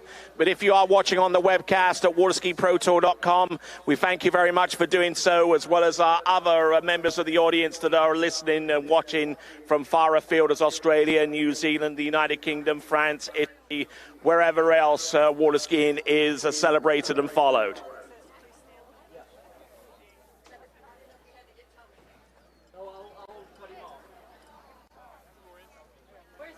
Grab a drink. Walking right down the red shirt to the stand. Her son is doctor going to school since they were.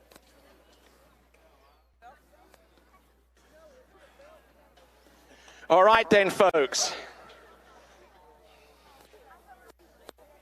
All right, now we're going to go into phase number 3, the third pass.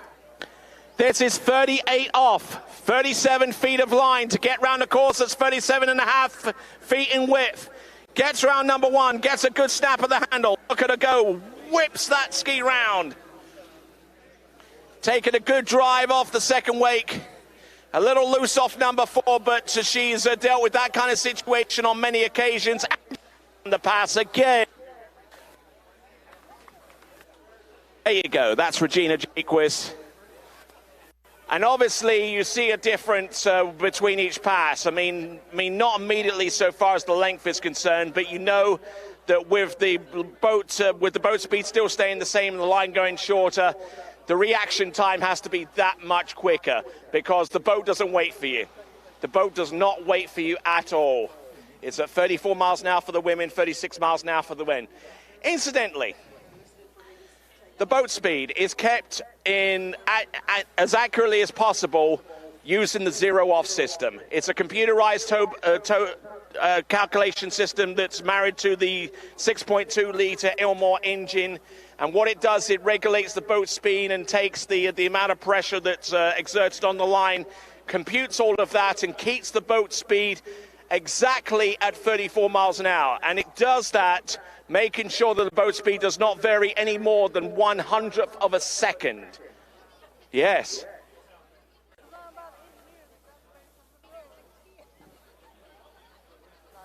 He did some of the testing, yes.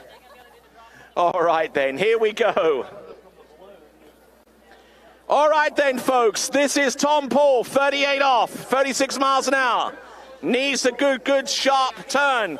Round boot number 2. Can't afford to go too far down course. Needs to stay ahead of the game. Round number 4. Round 5 takes the ski. Round 6 buoys. We now go on to the next phase where the line length is 39.5 feet off the 75-foot line. It's going to be remarkable stuff. The skier has got to make up a distance of 2 feet on each buoy. Imagine that, 2 feet, 24 inches. You have to make up on each turn because the line upon its length from the center of the boat line to the course.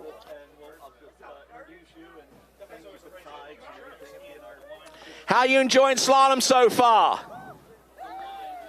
I said, how are you enjoying slalom so far? Absolutely, that's what I love to hear. And don't forget, we still got the jump event to come. If you're looking for some real excitement, it'll be back lake there, and we're going to see the women's and men's jumpers take to the water very, very soon. Thank you very much for sticking around for this.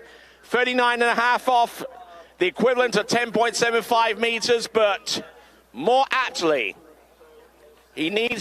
she, first of all, Regina Jaquist, needs to make up a distance of 2 feet on each turn. Look how much she has to stretch at the apex of the turn. Boom, like that. Look at that. Boom, hits that buoy on number 3. Gets it to go round number 4. Has to work hard to get round buoy number 5. Can she make it? Oh, it's inside 6. That has opened up a window for Tom Poole. She gets round buoy number 5, but unable to get outside number 6. That ends her run on a 5 buoy count at 39.5 off, which means in order for Tom Poole to advance, he needs to run the pass or at least get a piece of 6. Drama.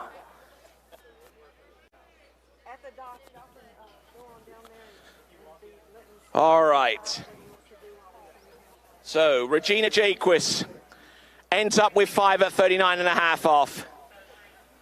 Her elder sister, Renee, looking on, wishing that she'd got that ski round buoy number 6, but unfortunately, that's the way the cookie crumbles sometimes. Hoping that that score of 5 is enough to see her through to the final round where she could possibly meet up with Stephen Nephew. But the one person that could potentially stand in her way is Tom Poole. Boat speed accelerating up to 58 kilometers an hour or 36 miles an hour. He has got to get past that 5 ball and get a piece of number 6 to advance. He's got 2 of them so far. He's round, and he loads up the line and pings the handle like a rifle shot. Ladies and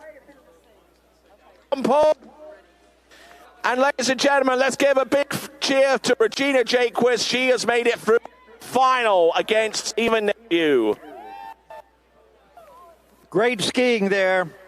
Tony, we're going to take a break. We're going to ask everyone to please stand for our national anthem. Our veterans, we ask you to render a hand salute as our flag comes down the lake from Elena Critchley, our flag girl, and right here with me from Zachary, Louisiana, singing our national anthem is Lucy Yos. And here we go. Lucy, it's to you.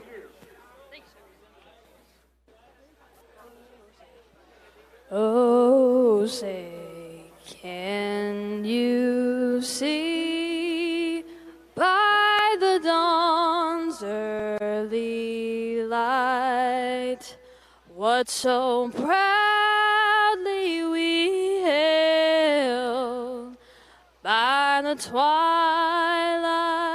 last gleaming, whose broad stripes and bright stars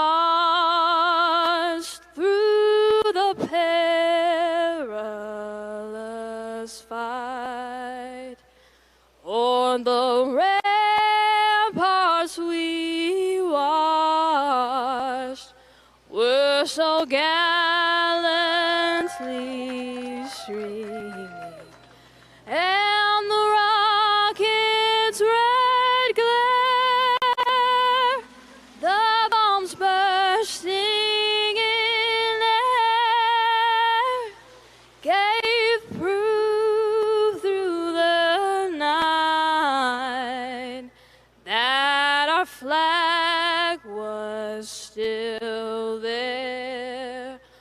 Oh, say does that star-spangled battalion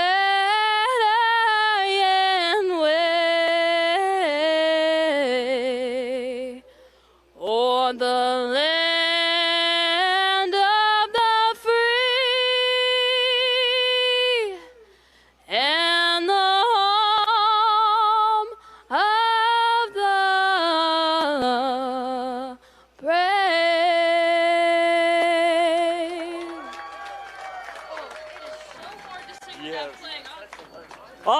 right, Lucy Yost, thank you so very much. And give it up for our flag girl, Elena Critchley. 3 years old, the granddaughter of the owners here at Tri-Lakes, daughter of Steve and Danielle Critchley. You're looking good, Elena. Ladies and gentlemen, isn't that the cutest thing you've ever seen?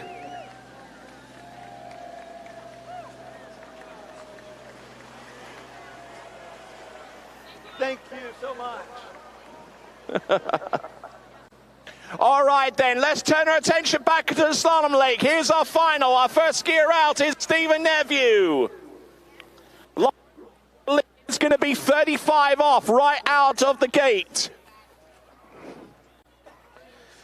And he will be up against Regina Jaquist in the slalom final. Thanks a lot for sticking around with us, folks. You're a great crowd. We certainly appreciate your support going forward. We've still got a lot of great action to come. We've got the jumping event, which will take place over on the opposite lake in just a few minutes, but not until we've gotten through a little bit of business with our slalom skiers. Don't forget, we've got our concession stands on the opposite side of the building. We've got our assault course. We've got the bouncy castles. We've got some great concessions all the way back there. We've got cotton candy right here, lemonade. We've got beverages served by Mockler Beverages, and a whole lot more beside. Thanks a lot for attending the 2023 Louisiana Night Jam presented by Tides Medical. And ladies and gentlemen, our second skier coming in at 35 off or 40 feet. This is Regina Jaquist. Takes a good load there off buoy number 1, goes cross course. Nice there, getting able to get round number 4 and number 5. Ladies and gentlemen, please, for Stephen Nephew and Regina Jaquist.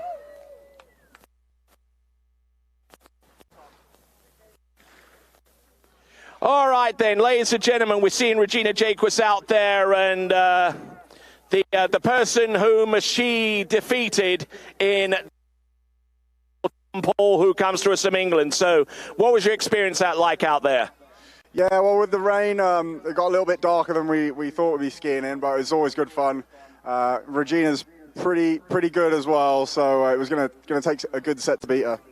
Okay, so what comes next for you? Heading back to Europe on Monday, and then heading to France for the first European stop of the year. Excellent stuff. Ladies and gentlemen, let's give it up, please, for Tom. All right then, folks, let's see who we have coming back into the course. I believe it's going to be Regina Jaquist.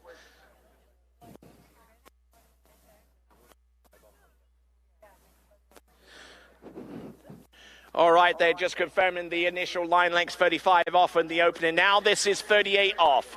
It's 37 feet of line. Already on the second pass, and the rope is shorter than the distance from the center of the boat line to the buoys. Making up half a foot on each turn. Oh, look at this. This is Stephen Nephew. 37 feet of line, having to make up a lot of distance down course. There we go. Let's give it up for Stephen Nephew. Oh, I'll tell you what, there was a little bit of a skip of a heartbeat down there, wasn't there? He looked really, really loose off buoy number 2. But one of the true measures of a champion is taking a bad situation and not letting it phase you one iota. What was that quote? You know, you can... I'm trying to think of that quote. What was that Rocky Balboa quote? You can hit and be hit. Or, if you're not first, you're last. Ricky Bobby, trademarked.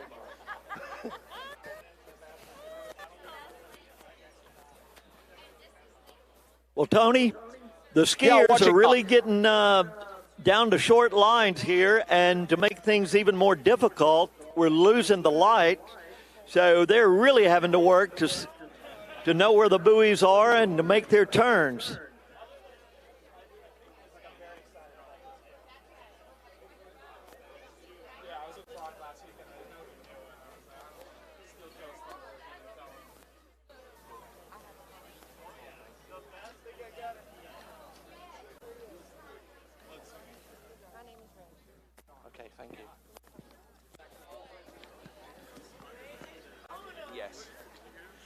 All right, then. So we've just seen Stephen Neville get the 37-foot line.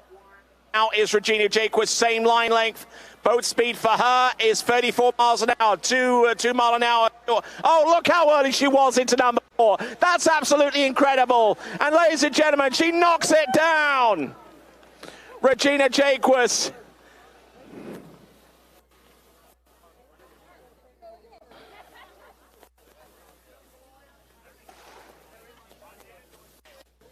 That battle of the sexes a few years ago, back in the 1970s, with Bobby Riggs and Billie Jean King.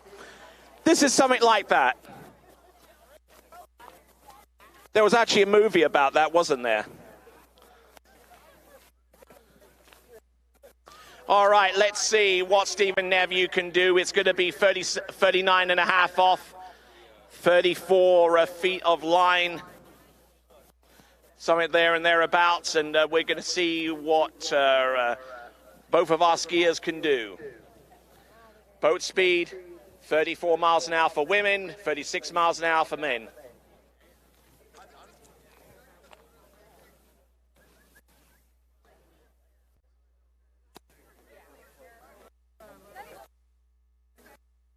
Are we still going to do the...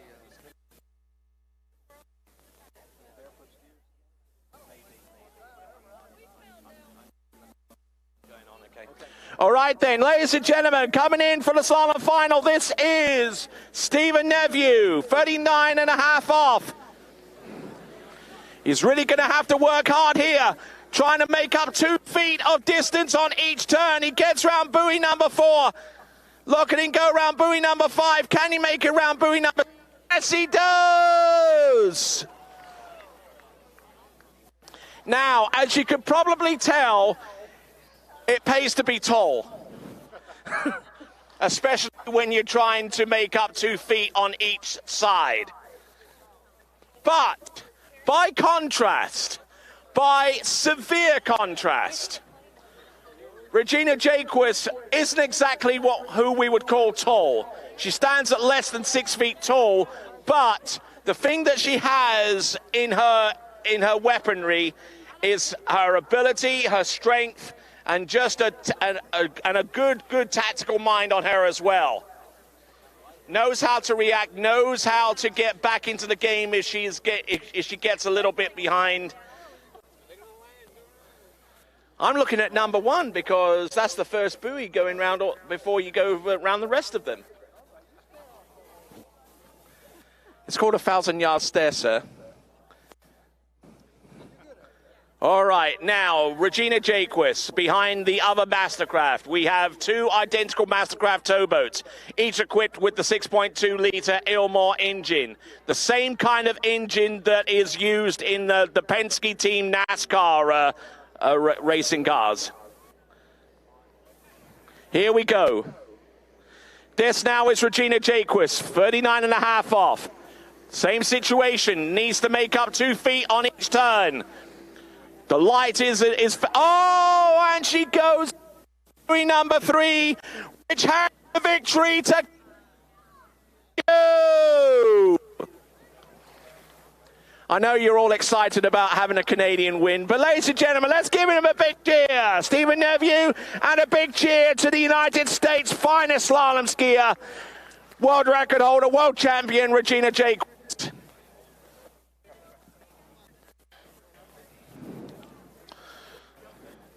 All right. All right then, folks.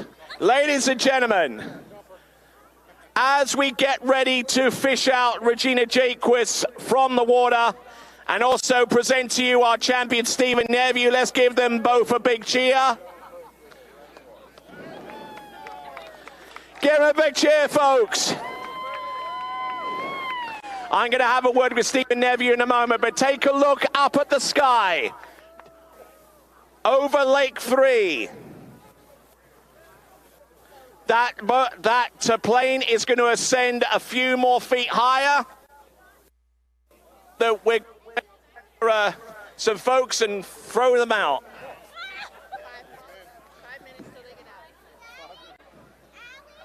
It's going to take them about 5 minutes for that plane to enough height to where they can drop in out the sky and have enough height to deploy their chutes and to come in with 1 or 2 surprises.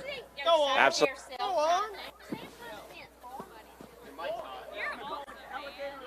I try.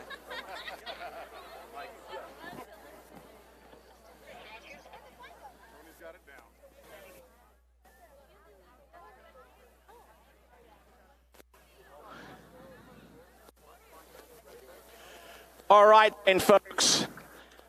Let me take a quick trip to our skiers over here and have a little chat with them. We got Stephen Nephew from Canada, who comes through as the winning skier. Ladies and gentlemen, let's give it up for Stephen Nephew. All right, Stephen Nephew, obviously getting out there on the water a little bit later into the evening than you anticipated. What was it like skiing in that kind of pitch blackness? Yeah, it was pretty tough. But first of all, I want to say thanks to all the fans who came out and stayed through the rain. We really appreciate that. I thought for sure everyone left, so it was great to see everyone out there still on the beach. All right, then. You're the winner in this competition. What do you do from here on out? Watch the jumpers go, have a couple of beverages on the beach, and it should be a fun evening. Yes, indeed. I certainly look forward to having a beverage or two with you after the event. But ladies and gentlemen, let's give it up, please, for Stephen Nephew.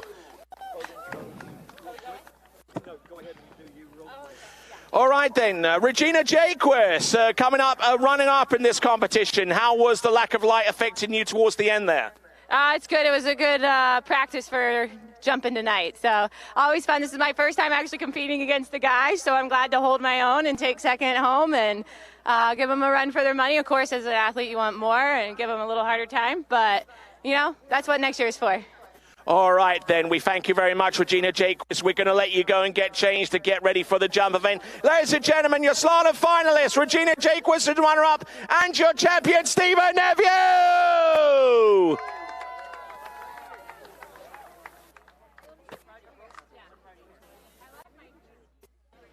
All right, we are maybe about 2.5 minutes away from the aircraft being of sufficient height to deploy our parachutist, who will be coming into us courtesy of the All-American Skydiving team.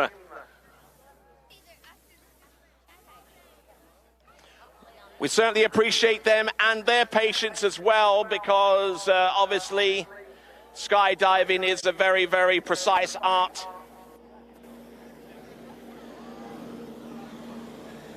And certainly everything has to be in the right places. We see the first of our Mastercraft towboats right here, getting ready for the jump event, which will be on the secondary lake, where you see the jump ramps emblazoned with the Zachary City logo and the Tides Medical logo. They are the presenting sponsor of this, the 2023 Louisiana Night Jam Championship.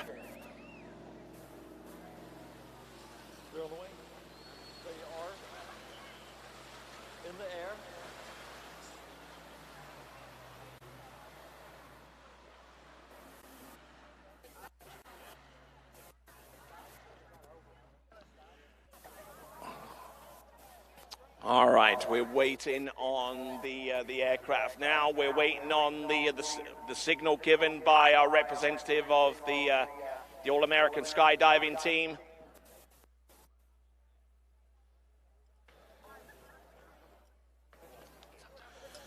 As we see our towboats making their initial parade. Ladies and gentlemen, let's give it up, please, for our flotilla of Mastercraft towboats getting ready for the Jumping Championship here at the 2023 Louisiana Night Jam, presented by Tides Medical. Beautiful Mastercrafts, the ski boat of Tri-Lakes and the Bennett Water Ski School.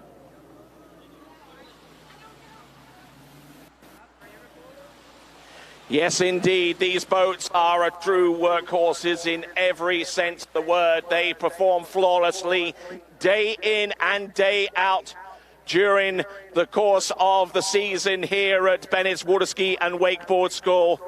We certainly rely upon their reliability to deliver the power, the precision, and the wakes necessary for our ski school students to perform at their best, no matter whether they're the beginning skiers or whether they are world champions.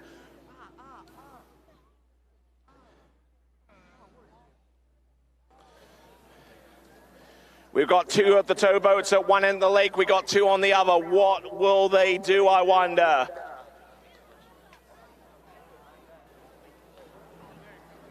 We're less than a minute away from seeing our skydivers, but let's have a look at this action taking place right now. Ooh. Over 460 brake horsepower of grunt out there on those towboats, provided courtesy of the 6.2-liter engined Ilmore towed boats. Tony, how about a big hand for our drivers? Let them know. Yeah, absolutely. What a show. Great driving. Yes, we got Luke Outram there as one of our boat drivers. We got Johnny out there as well. And we've got two more boats to introduce, but take a look above you. Take a look directly above you, above this lake right here. Our skydivers will be making their way in, but also drawing attention to our towboats as well, our remaining two. All right, one parachutist deployed.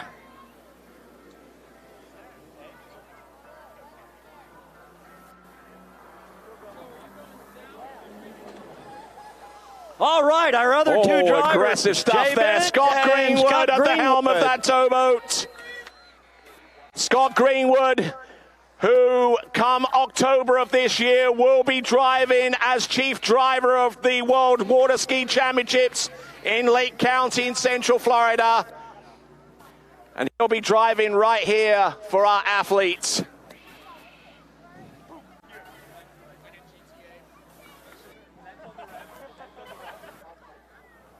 All right, our skydivers coming in. One of those is a world-class. Some world-class skydivers, not only able to come down safely and efficiency, but also many of those skydivers actually compete in a portion of that sport called canopying, in which the skydiver will actually descend very, very quickly indeed, and just before coming in contact with the ground, would actually skim using their feet across the water and perform a series in terms and get counted in terms of degree of difficulty. That's called canopying. But we're going to do it with a little bit of a difference, because take a look at our jet skiers right there.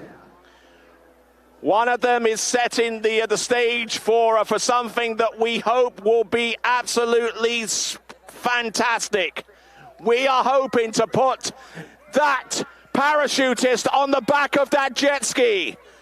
Keep coming, keep coming, keep coming, keep coming, keep coming. Oh! Oh! Nice try. Ladies and gentlemen, let's give it up for him, please.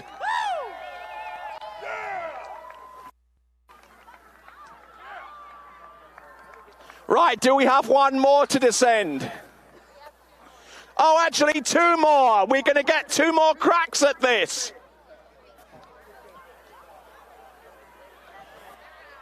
All right, they're deployed.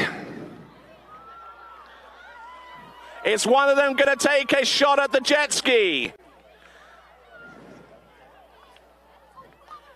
It's like trying to find a needle in a haystack while that haystack is moving.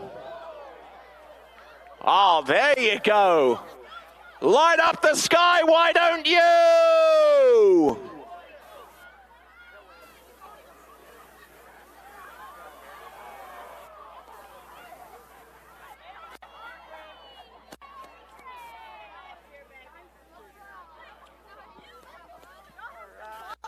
All right, sir, as your compadres come down, tell us your name and whereabouts you come.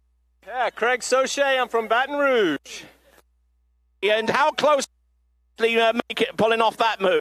Man, we were pretty close. We got a little bit better than last year, but hopefully if we keep trying, we'll nail it. This is a tough one to do. Absolutely. Let's get it. He comes from Baton Rouge and he's part of the All-American Skydiving team. All right, oh, look at that.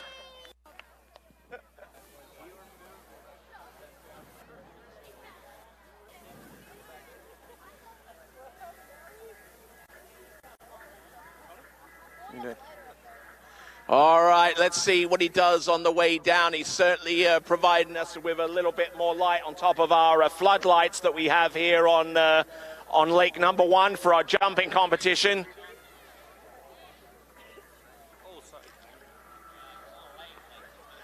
Oh, here we go. Here are the fireworks.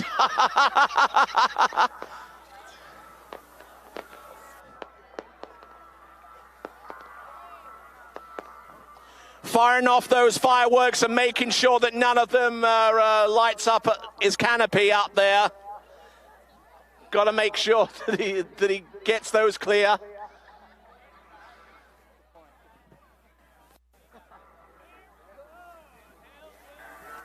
Ah, look at that.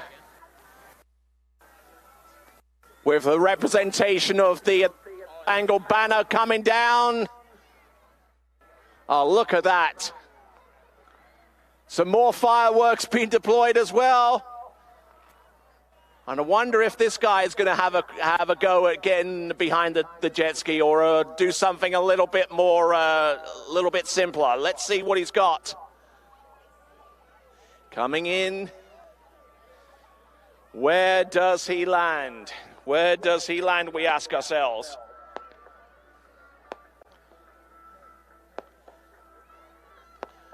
Oh, he's trying to land in front of us. Here he comes. He's going to try and skim across the water. And there you go, ladies and gentlemen. Let's hear it up for another one of our parachutists. And that leaves one remaining. Where is he going to land?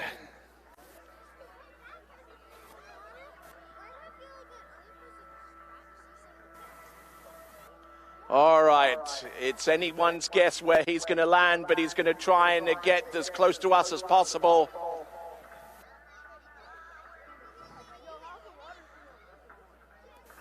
And sure he's going to try and find a safe spot to land, probably somewhere around about here next to the dock.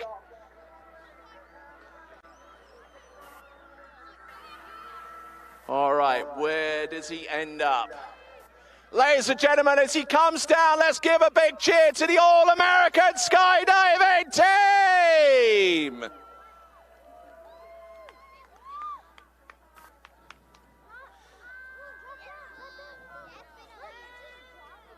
Ooh, and tries to find a nice safe spot to land, and he does so without getting his feet wet. Let's give it up, please, for the All-American Skydiving team! Woo-wee! All right, ladies and gentlemen, we've got our barefoot demonstration. We saw a little bit earlier. We got Reagan, who's about to get over towards the starting dock.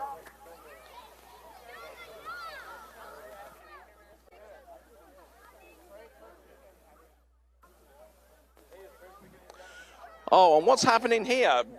Reagan?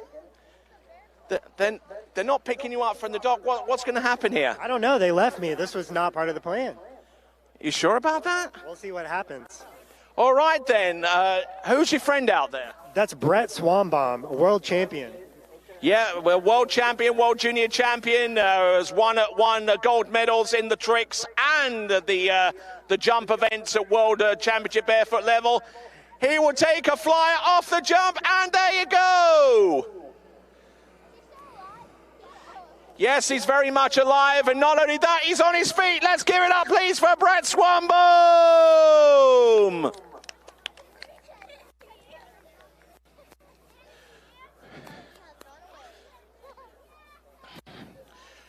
Wow, we're off to a rather unpredictable start here at Louisiana Night Jam, and not only did we have the rainstorms and the dark clouds, but we remarkably, you good folks out there in the crowd are definitely the highlights of this competition. Not only did you seek shelter in your vehicles, but you came back when there was a clearing, and you ought to give yourselves a big, big cheer for being the hardy souls that you are, you great, great Zachary crowd.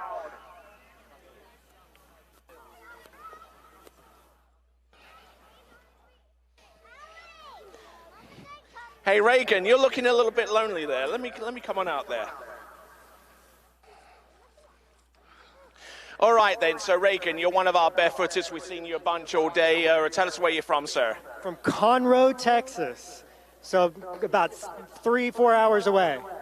Okay, that's a little bit north of Houston, right? Just a little bit north, yes. Okay, so when you're not barefooting, tell us what you're doing. Oh, man, duck hunting. Duck hunting is the best. Oh, nicely done. Not only a duck hunter, Reagan, but Brett.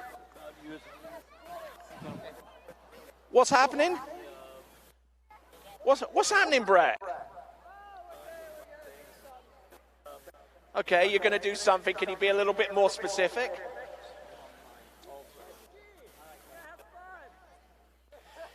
Oh, I'm not going to get much out of him, am I? Okay, that's Brett Swanbaum, who is the current world barefoot champion. He comes to us out of Groveland in Central Florida. Oh, you're going to jump off the dock now, huh? Now we're getting to the nitty-gritty. Don't forget, folks, we got the jump finals to come in the women's and the men's jumping competition. We're getting our competitors assembled right now to make that happen. There's Reagan. One's in the water, one's off the dock. Takes a belly flop and onto his feet. Yeah! Yeah, good job. Isn't that right? Do you want to take the microphone this time? No. All right. It's good to have such an enthusiastic crowd, especially among the younger folks. You want to come here for summer camp? We'll get to make sure they go to skydiving.com and they can find out all the information that they need about attending water ski school and camp right here during the course of summer. You can attend during the weekend, you can attend during the week, but it's some of the best fun that kids and younger audience members like yourself will ever have to do. Okay, so skibennetts.com is the place to go. You'll find out more about Bennett's Water Ski and Wakeboard School. Oh, thank you for the question. Is skiing hard? It easy. We make it easy, I tell you that. Here we go. Whoa, and bouncing all over the show. He almost hit the dock. He almost hit the dock, absolutely. But there you go.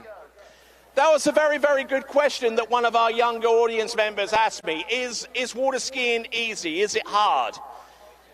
Actually, the techniques that we use to teach people how to water ski these days makes it very, very easy. We actually use an aluminum bar on the side of the boat, and we get our beginning skiers comfortable skiing with that. And when the boat moves along, we give them instructions on how to stand up, how to sit down, arms straight, and all of that kind of stuff, so that within 10 minutes, they're skiing behind the boat. It's relatively straightforward that way. What have we got?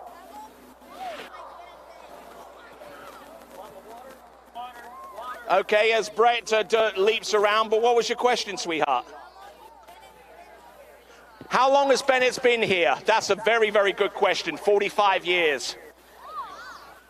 Yep, it's been here over 45 years.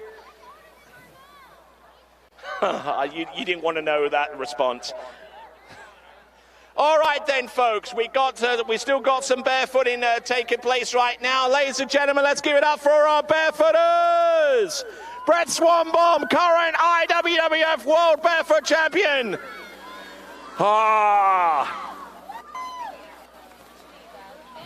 Did you see that? He was one-footed and he had one foot in a toe strap.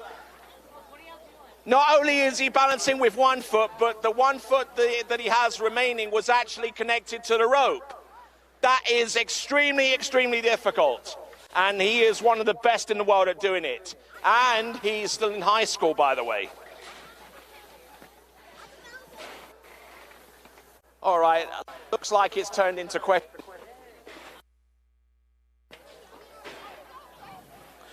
Youngest skier who came here, that's a more difficult one, but we've had skiers as young as 5 or 6 come to the ski school camp and learn how to ski. All right, here we go, Reagan. Woo! Yeah, that was a big splash, right? Oh, came about this close to hitting me, as a matter of fact. Looks like we got our towboats making their way to the dock.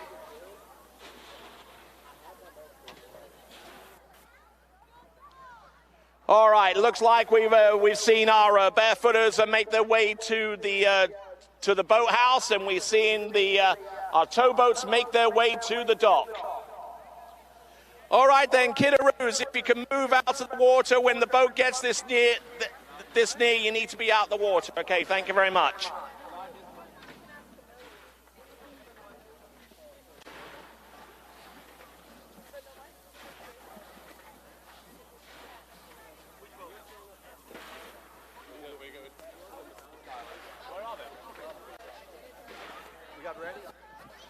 Tony. Yes, I'm down here Bill. with the Mastercraft's representative, Andre Broussard. He's the newest member of the Mastercraft team. And Andre, we thank you, and tell us a little about our Mastercrafts here tonight. Thank you, Bill. Really excited to be here tonight.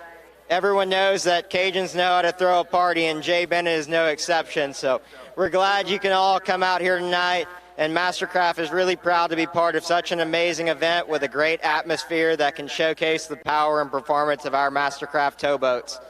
If you have any questions about our full line, we have water ski boats, wakeboard towboats, and wake surf boats. You can find out more information at mastercraft.com or contact your local dealer. All right, Andre Broussard with Mastercraft, thank you very much. Official towboats of Bennett's Water Ski School since 1985. All right, and we got our barefooters. They just don't know when to quit, do they? They're still out there. They're still pounding down the length of the lake. And Brett Swanbaum there, he gives an example of why he's the current world barefoot tricking champion.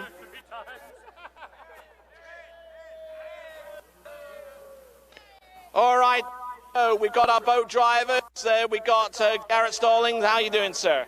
Doing fantastic. Can't wait to watch these guys go out and fly. What do you have to say about this crowd here in Zachary? I mean, they stuck by this event after the storm. They've definitely been robust. I mean, super appreciative that they stuck through the rain, and now we can't wait to give them a show. All right, then. And, yeah, we're going to have our freestyle jumpers coming up in a moment. All right, so we've got some champion skiers here. We've got Aaron Davies, who comes to us from Great Britain. We've got Edo Morenzi, who is a skier from Italy. Look at that. Off the boom, on the long line. And there is Brett Swanbaum in the water. Ladies and gentlemen, let's give it up for our barefooters.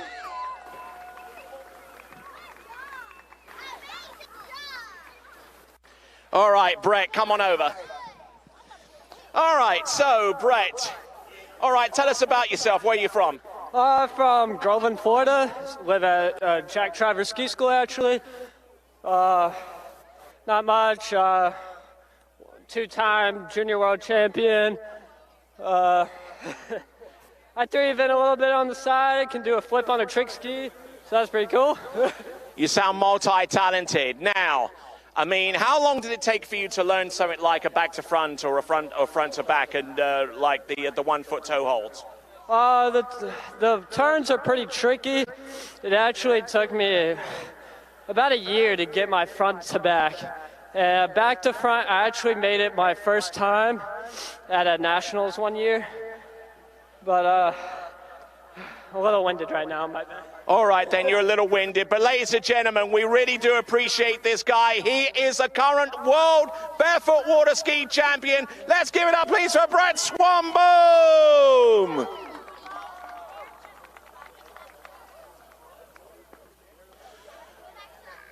All right, looks like we're getting our freestylers. They're trying to get their ropes untangled a little bit there. I'll give them a little bit of room whilst they do that.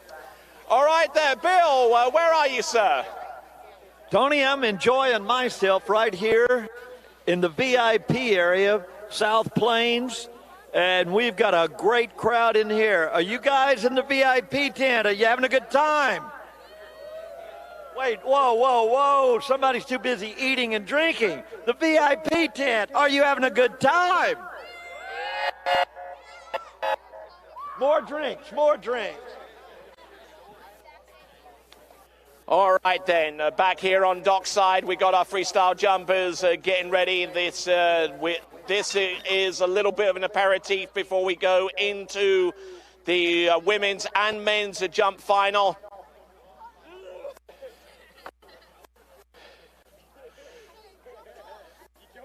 So it's great to have so many of our younger audience around the boats and around the docks and being infused by what's happening as well. If you're looking to burn a little.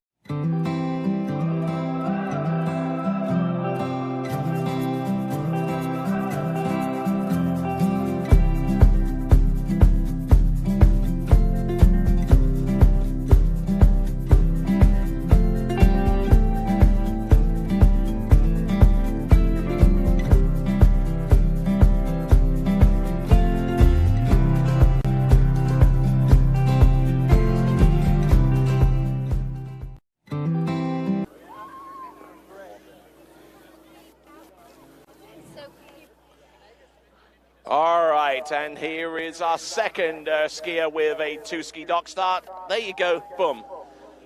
Nice little hop and a jump there. Okay, so we did some freestyle skiing a little bit earlier on in the evening, using one boat for two skiers. Now we're using two boats for two skiers, one each.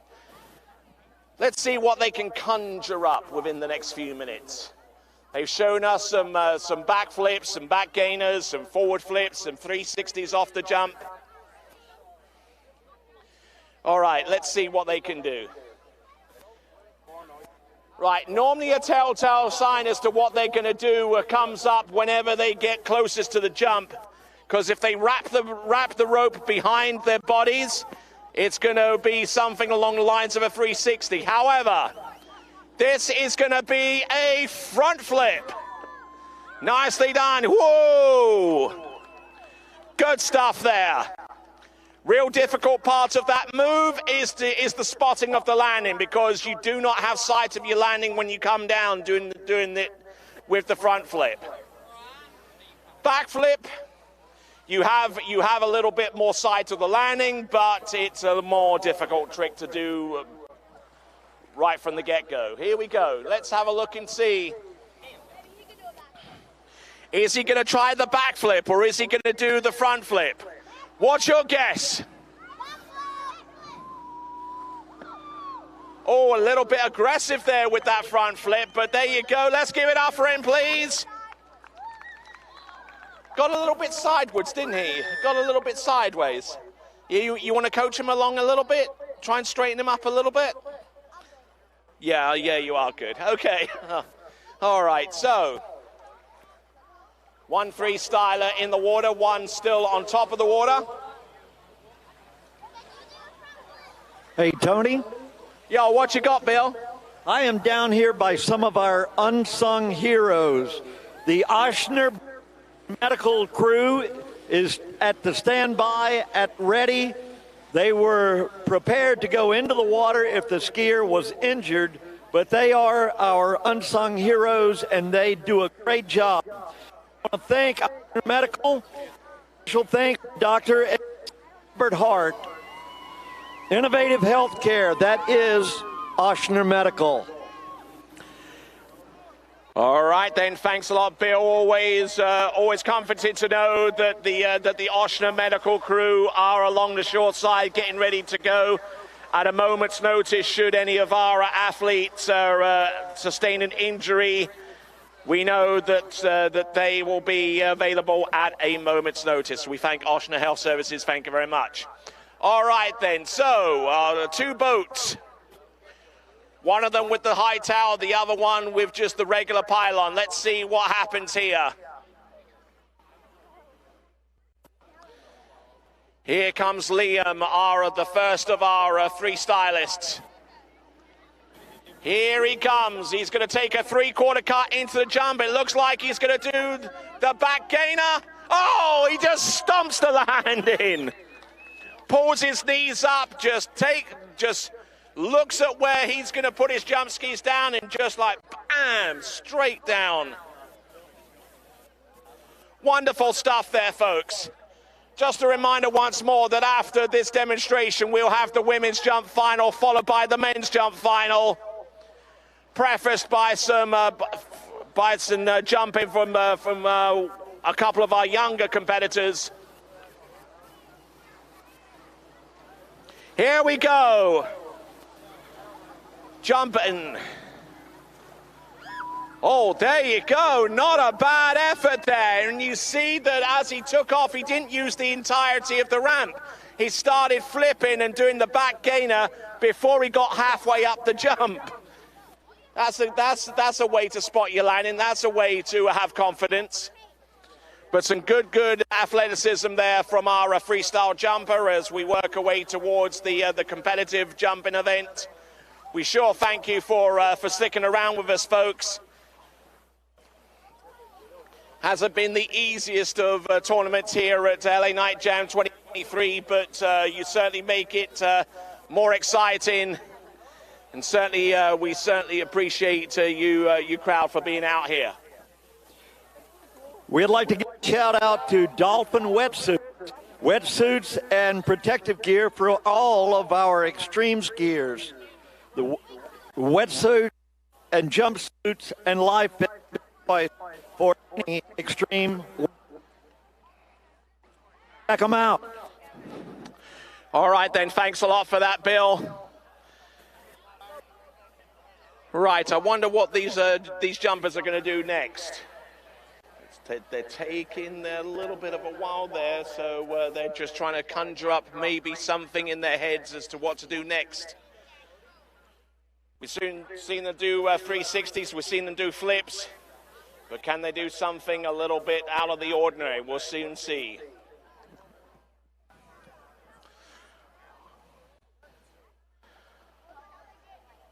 All right, as we continue on, we give a big shout out to the EBR Sheriff's Office for providing us with security for this event. We certainly appreciate their help in events like this. Can't do events like this without their assistance. All right, here we go. Looks like we're going to do some one ski freestyle jumping. There you go.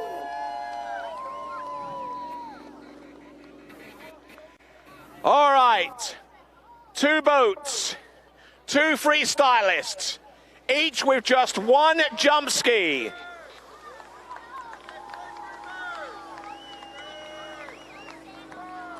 And there you can see both of our freestylists on their single jump skis. They actually have 2 bindings on their jump skis, one for their front foot and the other one for the back to make sure that the feet stay in there nice and tight.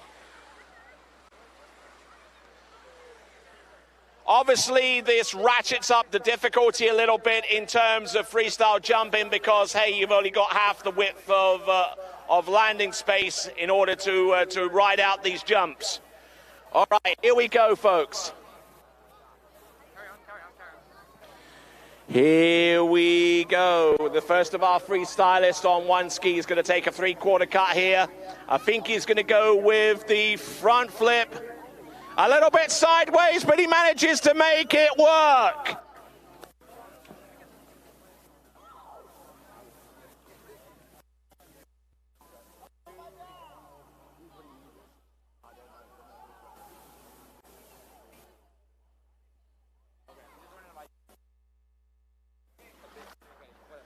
All right, then, here we go, folks. Our second freestylist coming into the course right now. Oh, he's going to take a little bit more of a poke on this one. He's wider into the jump. He's going to do, a long distance. Oh, look at that. How far was that? Oh, that was remarkable. One of my good friends along the shoreline has a pretty good idea of what the distance was. Maybe about 120, 130, would you say? I think 150 is a little optimistic, if you don't mind me saying so, but at least 100. All right, so I would say at the least 120 feet, and he actually upped the boat speed as well, something I noticed there last moment. But he got the height, got the distance, and got the landing, and it looked remarkable out there. Now, what do these skiers have in store for us? We're working our way towards the women's and men's jump final. We're getting our skiers situated for that.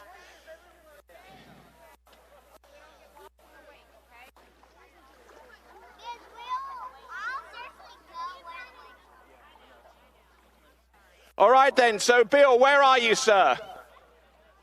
Tony, I am here at South Plains Food Company VIP, and I have Mr. Joe Spell, the CEO of Tides Medical, our title sponsor tonight. Joe, I want to thank you so much for Tides.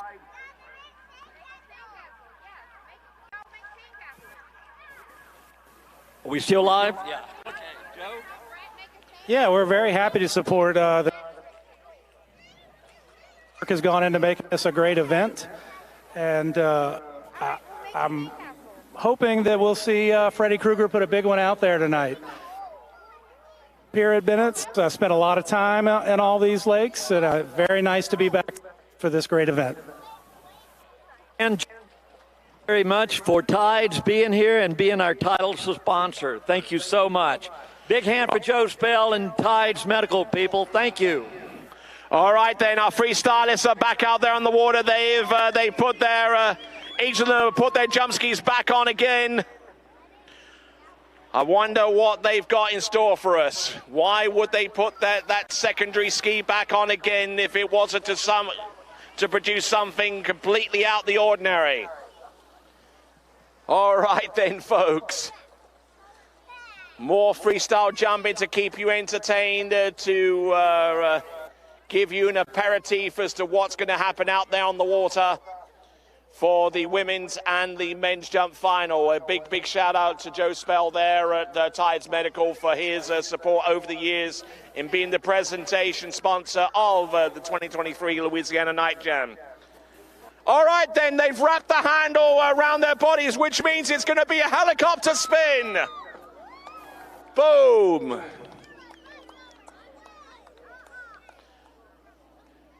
There you go, some great jumping there. Two jumpers going over the ramp at the same time, each performing a helicopter spin. Now, the real difficulty with that trick is the amount of space they need on the jump to effectively spin the skis and not hit each other. There you go. Woo!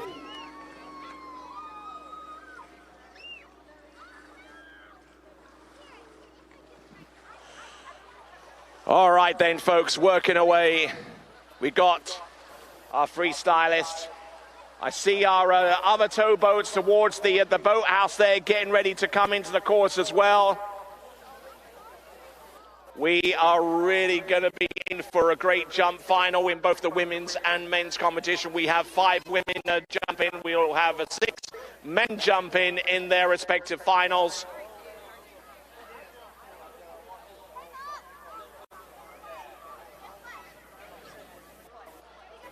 Here we go.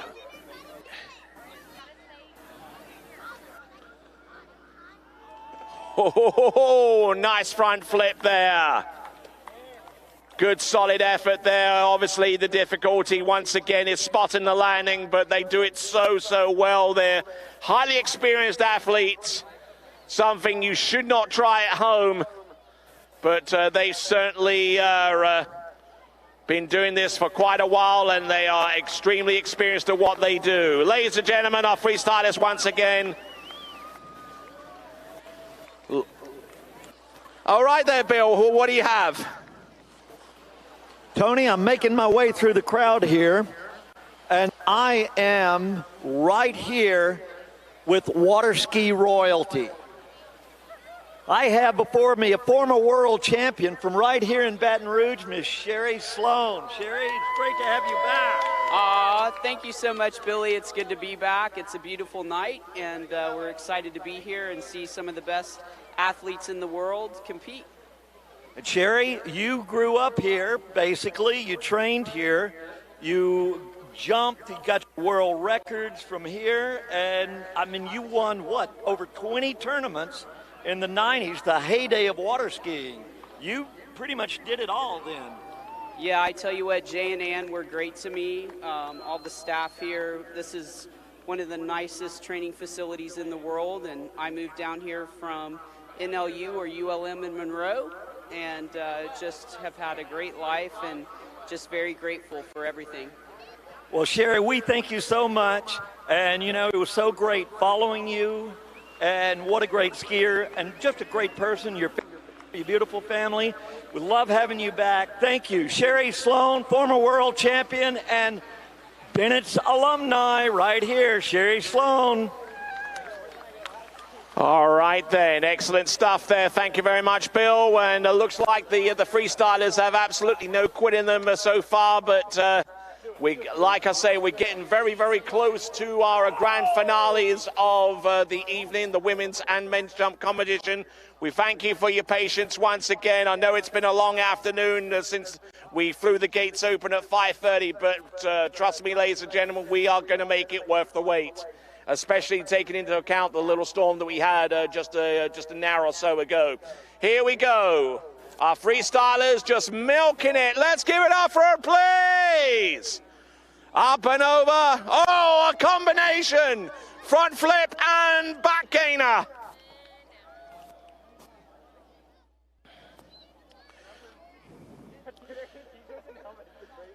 All right then. I think our other skier is swimming into the shore, while our skier that actually made it on the back gainer has made it through all the way to the dock.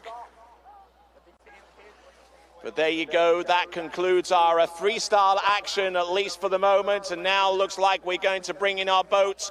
This is going to be our athlete parade, and where we will introduce to you the skiers in the 5-skier women's jump final here at LA Night Jam 2023. And here they come. Ladies and gentlemen, let's give it up for them, please, as they come in towards the dockside.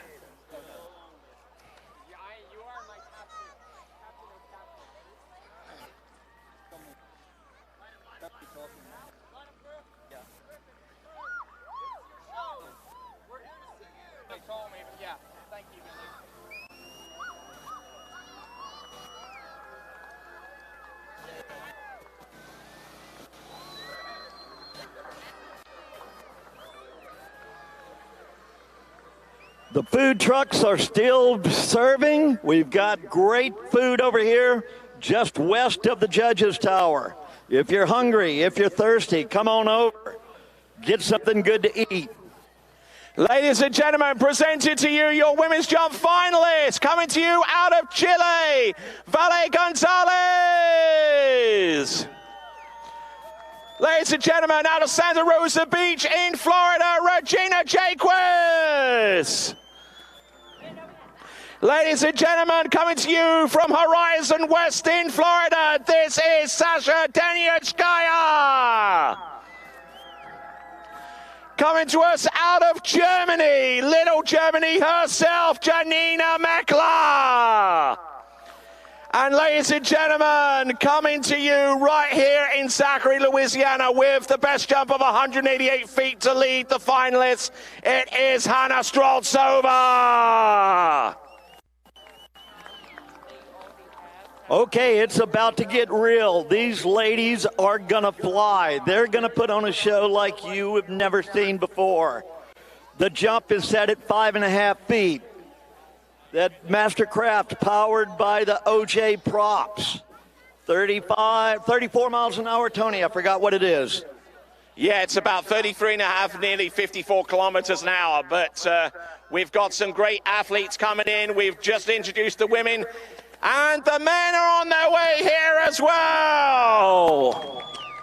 Well, that's a mighty boatload there.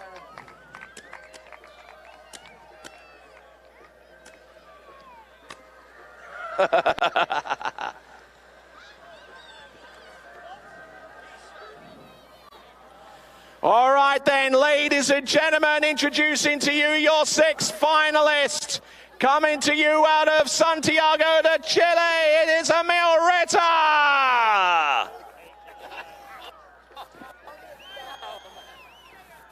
Ladies and gentlemen, representing Canada and coming to you from Florida, this is Dorian Llewellyn. Ladies and gentlemen, coming to you from the United Kingdom, from the London Borough of Clapham, this is Joel Poland. Ladies and gentlemen, one of the greatest of all time from Windermere, Florida, Freddie Krueger. Last 2 competitors. Stepping out onto the dock, ladies and gentlemen, from Horizon West, this is Taylor Garcia. And your leader after the elimination round, he comes to us from Lincoln in England. He is none other than Jack Cretchley.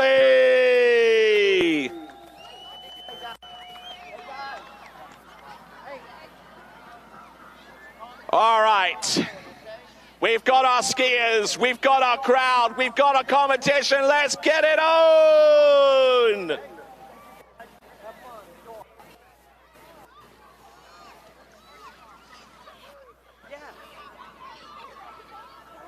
Come on in, Ridge, come on. Wake your way through the smoke.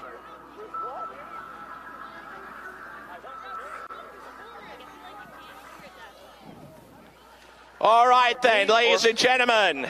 Before we go into the women's jump final, we've got a little bit of a treat for you. You remember just a few moments ago I introduced you to Freddie Krueger. He has 2 boys.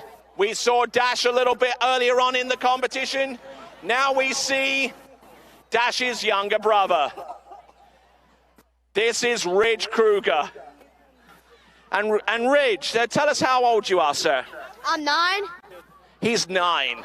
He's 9, and he's going to be hitting that thing over there and flying over 50 feet. That is going to be some remarkable stuff. He's going to get his gloves on. Let me get your helmet there, bud. It's a little wet. I'm sorry about that. It's all right. Scott Greenwood is going to be at the helm of the towboat. In the passenger seat, it's going to be Laurie Covington. And Scott Greenwood, incidentally, driving in this competition, has driven a number of tournaments extensively over the last 12 months. And his reputation has grown so much that he has been recently selected as the chief driver of the IWWF World Water Ski Championships taking place later on this year in October. Give it up, please, for Scott Greenwood. All right, there you go. There's your helmet there. Get after it.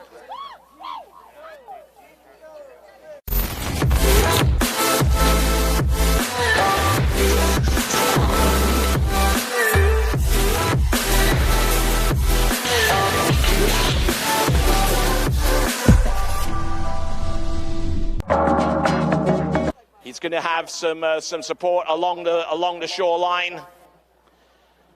Karen Truelove, his mom, is going to be giving him some signals as to what adjustments need to be made prior to each jump.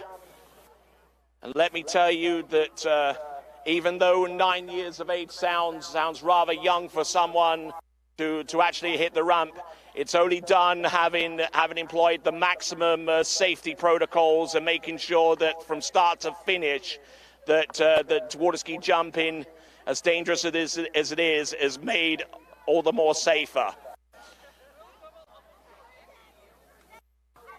All right then. We got the women's jump finalists. We got the first of them. We got the first of our finalists making a way towards the dock. We got Regina Jaquist. Valentina Gonzalez should be making a way very, very soon. All right, good stuff. Have a good one, Ridge. Ladies and gentlemen, let's give it up for him, please. Ridge Kruger.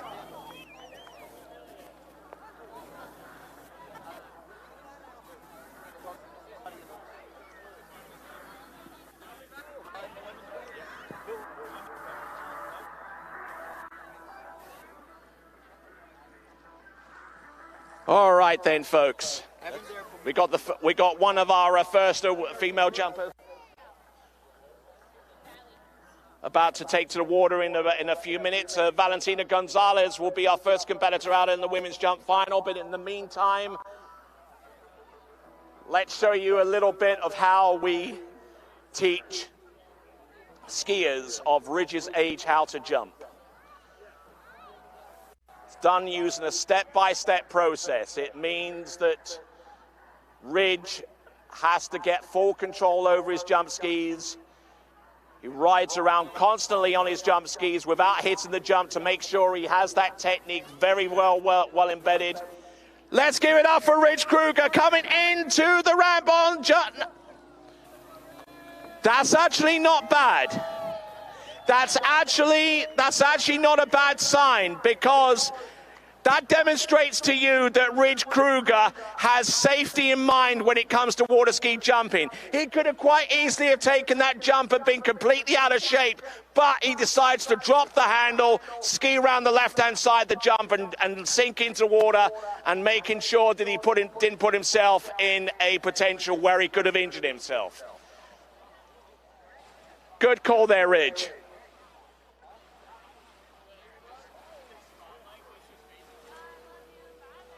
All right, then, he's got 2 more jumps to come. Let's get behind him. Let's hear some noise. Let him know you're there.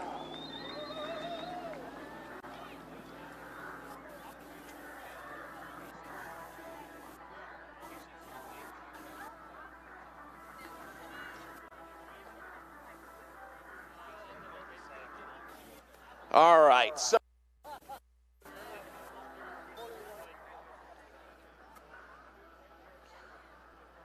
okay, so Ridge Kruger is making the turn around the bottom end of the lake. Okay, as we bring Ridge Kruger in, where are you, Bill? I'm right up here by the Grunt hardware stand, Tony, and they've still got the giveaway. You can register for the giveaway right here. Come in, have your picture made with the Grunt sign.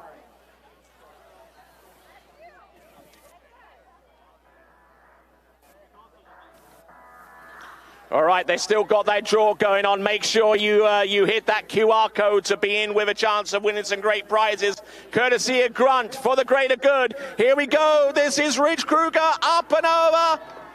Ha ha ha ha ha ha. Oh, just look at that. Good pop off the ramp there. Good pop. Good speed into the bottom. He was good, Tony. Yeah, he looked very, very good. We actually brought the cut down a little bit later, which meant he had a little bit more speed. All right, after 2 jumps, he comes into shore. Let's give it up, please, for Ridge Kruger!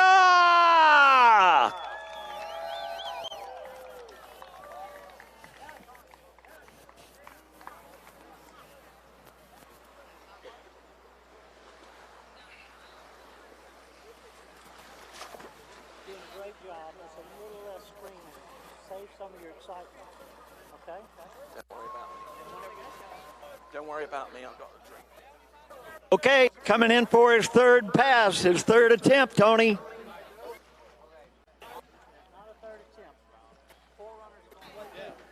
All right then, ladies and gentlemen, our next competitor, our first female competitor out on the water in the women's jump final. She comes to us from Santiago de Chile. It is Valentina Gonzalez.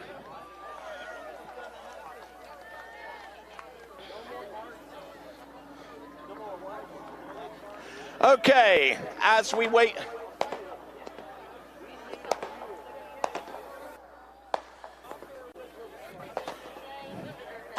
All right. So we're waiting on Valentina Gonzalez to come in for a first jump. I'm standing right next to her coach from Lake Tennessee, outside of Auburndale in Florida. This is Scott the Rocket Man Ellis. What were the last things you told her? I told her try not to pay attention to the speed you're going to feel, but stick to what you did during the day, find your landmarks, and go for it. Excellent stuff. We'll see if she can hold up her end of the bargain with the first jump of 3. Let's see what she's got. He's a horse. All right, then. She's turning somewhere close to the 600-foot cut buoy. That's the red buoy that's 600 feet away. That's one of 3 timing points that the skiers can use in order to gauge when is the best opportunity to cut into the ramp, just like that. All right. We're waiting on the distance. For the benefit of our webcast viewers, wherever you happen to be, we'll also give this to you in metric. But it's 150 on the opening jump. Does that sound pretty good to you? Yeah, that's good. It's a good solid opener. It's not big enough to make a dent in the lead, but I think she can add probably a good 10 feet. Okay, and the signal we gave her, get wider. Get a little wider just before she turns in towards the jump. Okay, so 150 feet. Not too sure what that is in metric, somewhere in the mid to high 40s. But 150 feet is our opening jump, and she has 2 more jumps remaining. All right. A lot of pressure, a lot of expectation being thrown against Valet Gonzalez. She made it through to this jumping competition via the LCQ, which was the second round of jumping earlier on this afternoon. So she had to wait a good few hours to know whether she made it through to the jump final. Let's see what she can do with jump number 2. Let's make some noise, folks!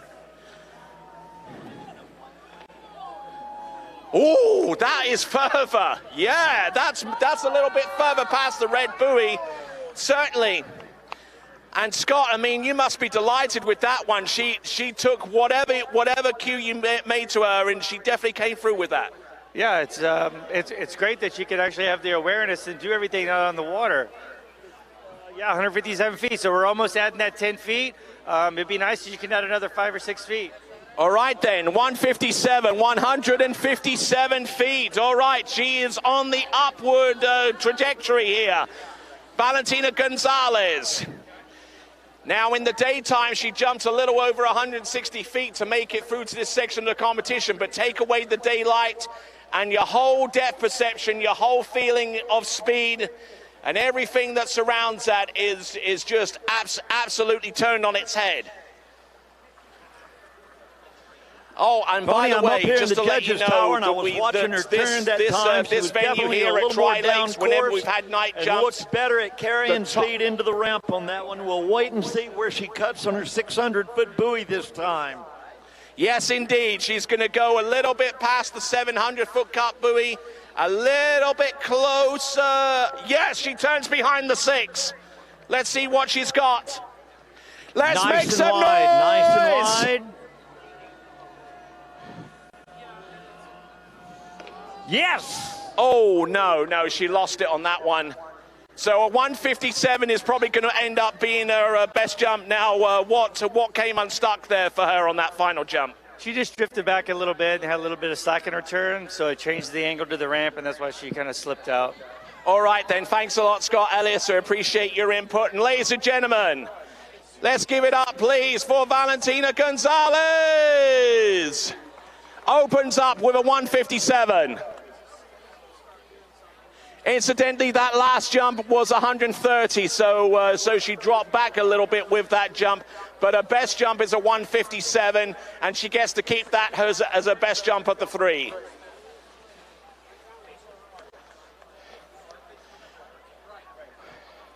Again, All right, we'd like then, to thank ladies and Tides gentlemen. Medical for being our title sponsor here tonight. Certainly appreciate all of our sponsors helping us with put on LA Night Jam. We couldn't do it without you guys. We appreciate it so much. Ladies and gentlemen, our next jumper on the water, winner of the recent King of Darkness women's jump title and the defending Pan American Games women's jump champion, that is Regina Jacques. Let her hear from you. Let her hear.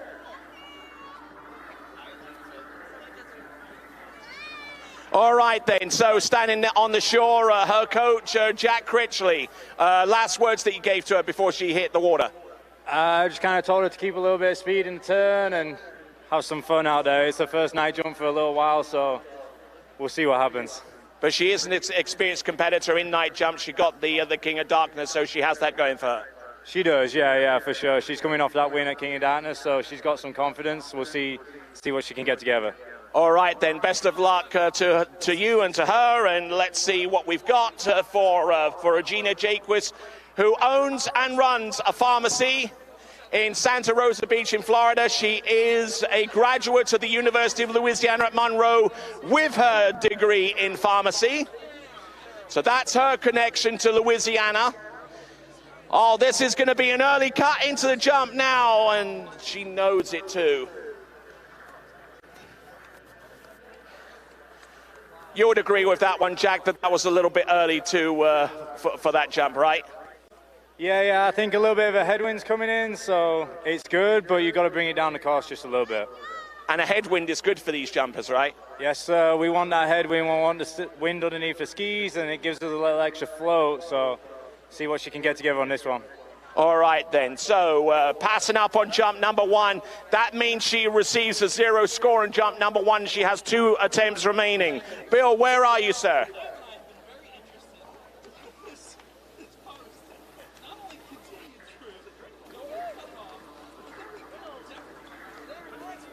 All right then, as we see Regina Jacques make her way back towards the end of the lake, I've got Valentina Gonzalez, who's about to occupy the hot seat. 157, pleased with that?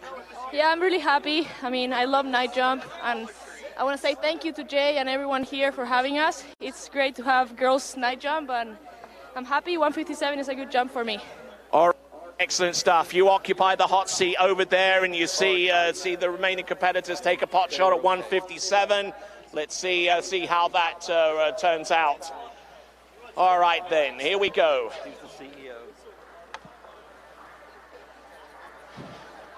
Has a 0 score on jump number one, is trying to work against 157 feet, which is the lead distance, courtesy of Valentina Gonzalez of Chile. From the United States of America, one of the most decorated tournament athletes of all time, Regina Jacques. All right, she got close. She got close to 157. Did she make it over that point? I'm not too sure. I know it's over 150 feet, somewhere there and thereabouts. Oh, was I wrong? It's 140 feet. All right, there needs to be some serious adjustments made.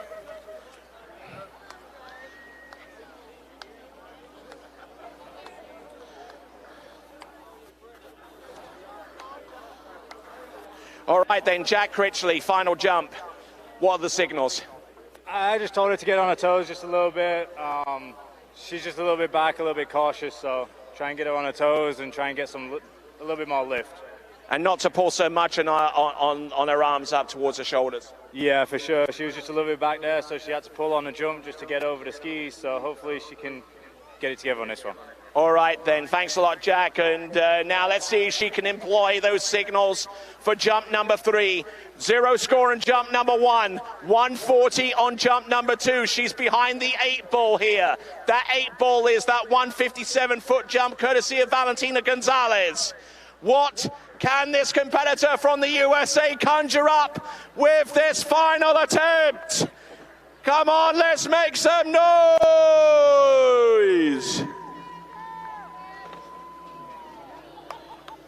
Oh, that's better. It's better, but how much better is it going to be? What do you say, folks? Is that going to be any better? Maybe. She's working with, oh, it's a 1:45. Oh, what a shame. Ladies and gentlemen, let's give it up, please, for Regina Jaquez.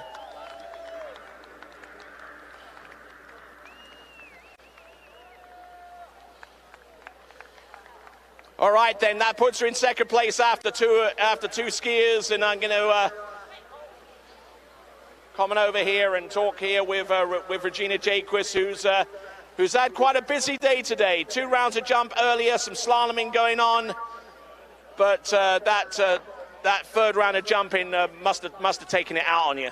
Oh yeah, 7 sets in a day is a little bit much, but it's good. I'm alive. I survived, and you know, I had to sit on the shore last year and watch this because I couldn't jump. So I was happy to make the finals. I can't see at night, and I'll try to get better at that. All right then, ladies and gentlemen, let's give it up for Regina Jaquez. All right, Valentina Gonzalez, you can stay put. At least for one more jump. She is in the hot seat on 157 feet. And ladies and gentlemen, coming to us out of Horizon West in Central Florida, that is Sasha Denyushkaya.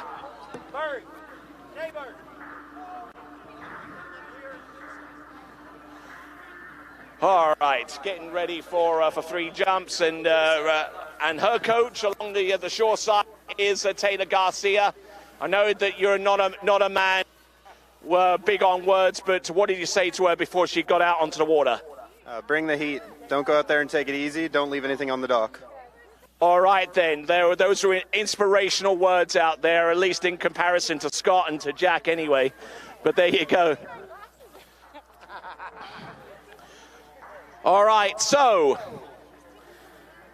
bring the heat. That seems to be a pretty solid piece of advice there, courtesy of Taylor Garcia. Let's have a look and see what Sasha Denyushkaya, the current world women's overall champion of the world from 2021, hoping to defend it later on this year. But first of all, she has to get to work right here in Zachary, and she does so on jump number 1.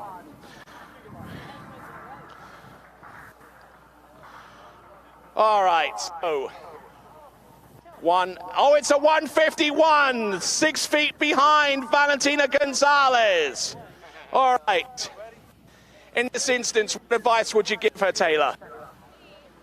Let me give her the advice first, and I'll get back with her. Okay. All right, then. Actually, I'll go talk to Scott because he actually gave pieces of advice. But, Scott, what did you say to her? Well, I think everybody can feel this head breeze picking up. So what that does is it slows you down on your counter cut. So I told her to come down here at her very first turn down there at the 600 to come down closer to the ramp. She can stay out wider to give her more momentum into the ramp. And with more speed in this headwind, you get more lift, which is a bigger distance. Okay, so bring it a little bit later so she gets wider and stays there. That's sound advice. All right, then. She's got 2 jumps remaining. She's on 151 feet. She's currently locked in second place right now and looking to try and get more than 157. That headwind is certainly picking up, which is good news for some of our jumpers, but they're going to have to make some serious adjustments to make accommodations for it. Let's give it up, please, for Sasha!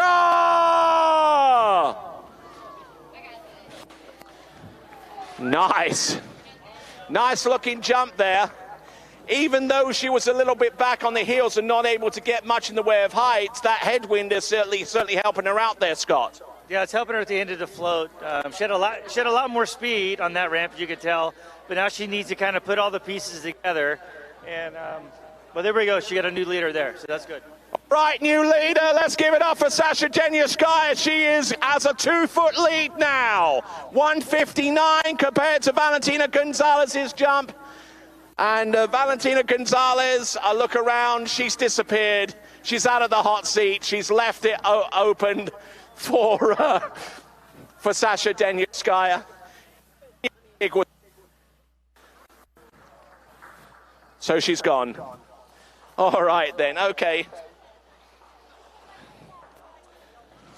right then, so what have we got? 1:59 for Sasha Denyaskaya on jump number 2. She has one more jump remaining. Now, getting to the lead is one thing. Staying there by the end of the competition is quite another. She knows that she's got competitors like Janina Bonneman and Hannah Stroltsover to come up next. So she's got to send it in order to have a strong enough defense against whatever those two ladies have in store for us with their attempts. Here we go!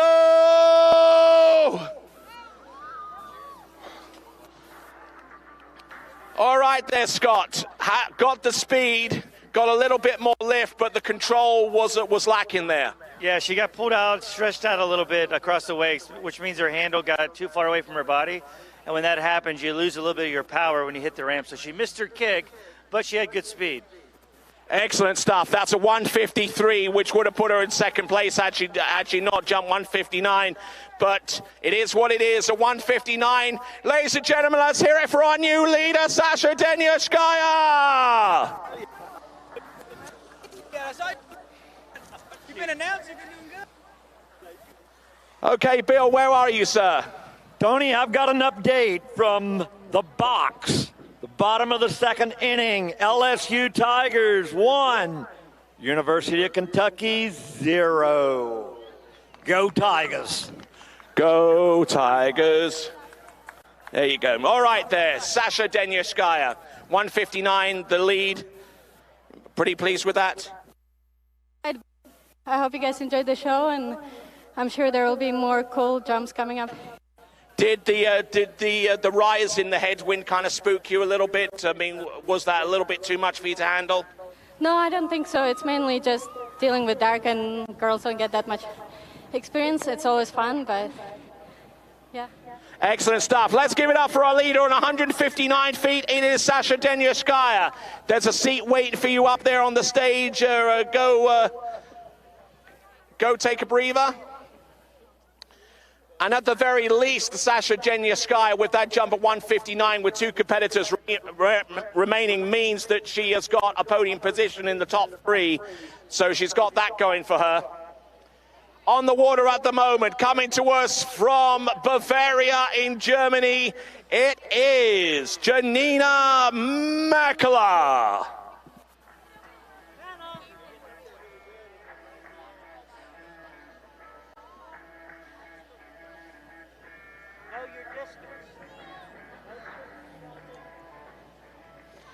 All right then, folks, here we go.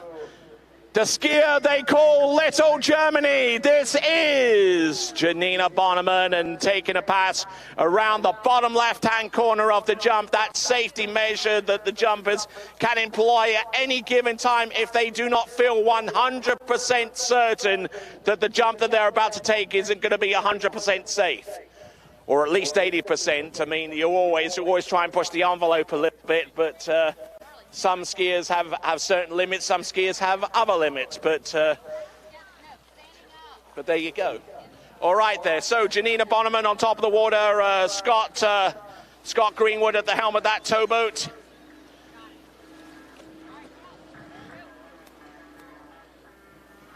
Hard to say who's giving Janina Bonneman signals, or actually rather Janina Mäkelä signals. Janina Bonneman Mäkelä. Her full name, she got married towards the end of last season. So Janina Mäkelä out there.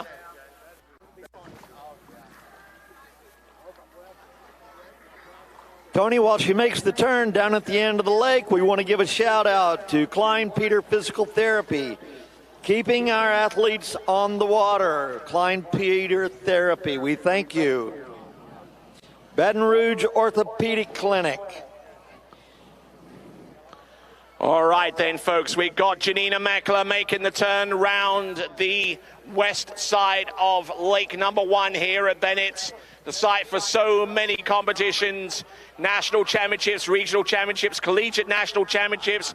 Matter of fact, in the second to last weekend of October, the Collegiate National Water Ski Championships returns right here at Tri-Lakes for a record time. Here we go, Janina Bonneman, jump number 2. Ooh. bit out of control there, was cartwheeling herself a little bit into the landing, rolling down the windows. 140, Tony. 140. That means that Sasha Denyaskaya is still in the lead with a 159. She's sitting there patiently, smiling away, just waiting for the remaining competitors to do what they will.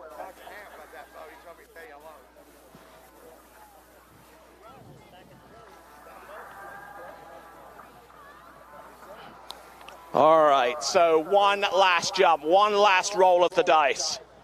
How much dare she risk? That's the big question, isn't it? How much dare you risk? Do you cut later? Do you start off wider?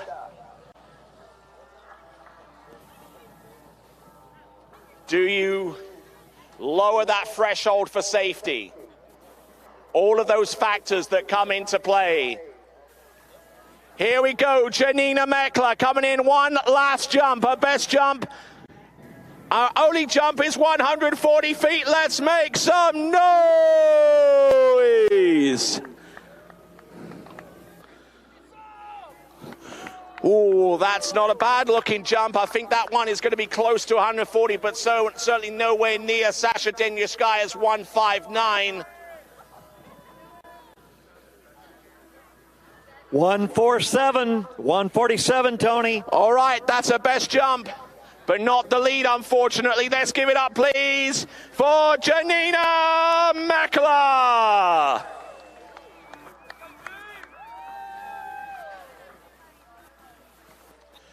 All right then, folks.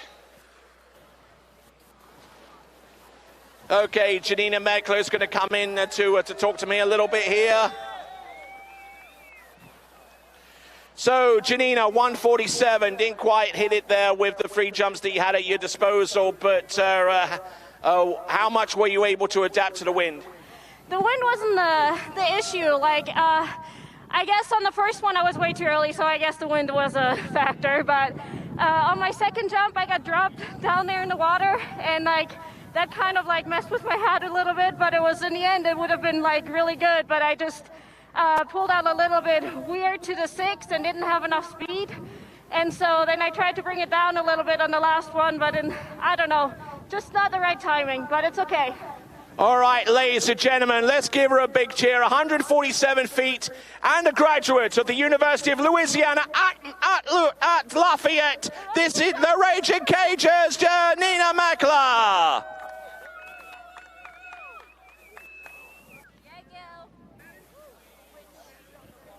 You see, there are quite a few competitors that do have a Louisiana connection, even though they may come from distant shores, including Hannah Streltsova, who graduated from the University of Louisiana at Monroe many, many seasons ago. But she is resident here in Zachary, Louisiana. She came into this jumping final out of round one, having jumped 188 feet. But that was with conditions that were vastly different to what she's experiencing right now. Gone is the tailwind. Here is the headwind. First jumper three. Here she comes, Hannah Streltsova. Oh, all over the show coming off the ramp and into the landing. All right then, so her coach, Jay Bennett, we'll be trying to relay 155 on jump number one. Still about 4 feet shy of the lead. Jay Bennett, who's one of the main people behind the organization of this tournament, going into coaching mode right now. Stronger, a little bit wider off the turn, maybe a little bit later. Okay. All right then, so Hannah Streltsova on 155. Sasha Denyaskaya. You're not even in your seat. You're not even in your seat. You're at 159 feet. You're still in the lead.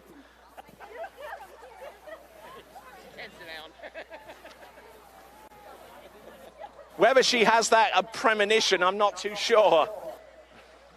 But there you go, I guess. All right then, folks. She's got 2 jumps remaining. The current U.S. Masters jump champion, multiple-time world champion on the cable skiing version of this event. Look at this, taking it later. Oh, nice jump, nice jump. Is that going to be enough, though? Not pulling out the stops nearly as much as she did in the earlier rounds today. Is that... All right, we have a champion! 169, Tony. 169 for Hannah Straltsova.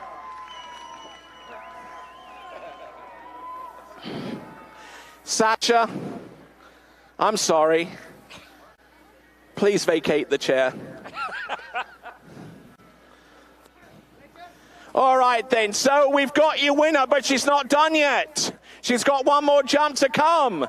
And the only reason why she's taken this jump is to entertain every single one of you in the crowd, to encourage her to more distance. Come on, let's get behind her. Let's make some noise on that cut to the ramp, people. Make some noise. And for you good folks that have the thunder sticks, start using them around about now. All right, here she is on the 600. She's in hearing distance now. Let's make some noise. All right then, folks.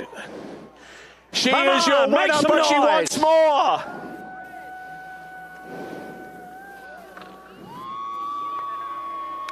Yeah, I think that one is definitely further.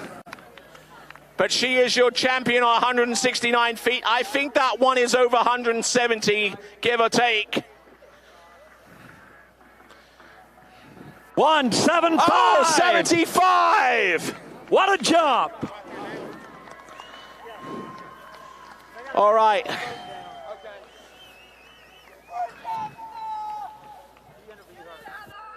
All right there, ladies and gentlemen, on 175 feet is Hannah Straltsova.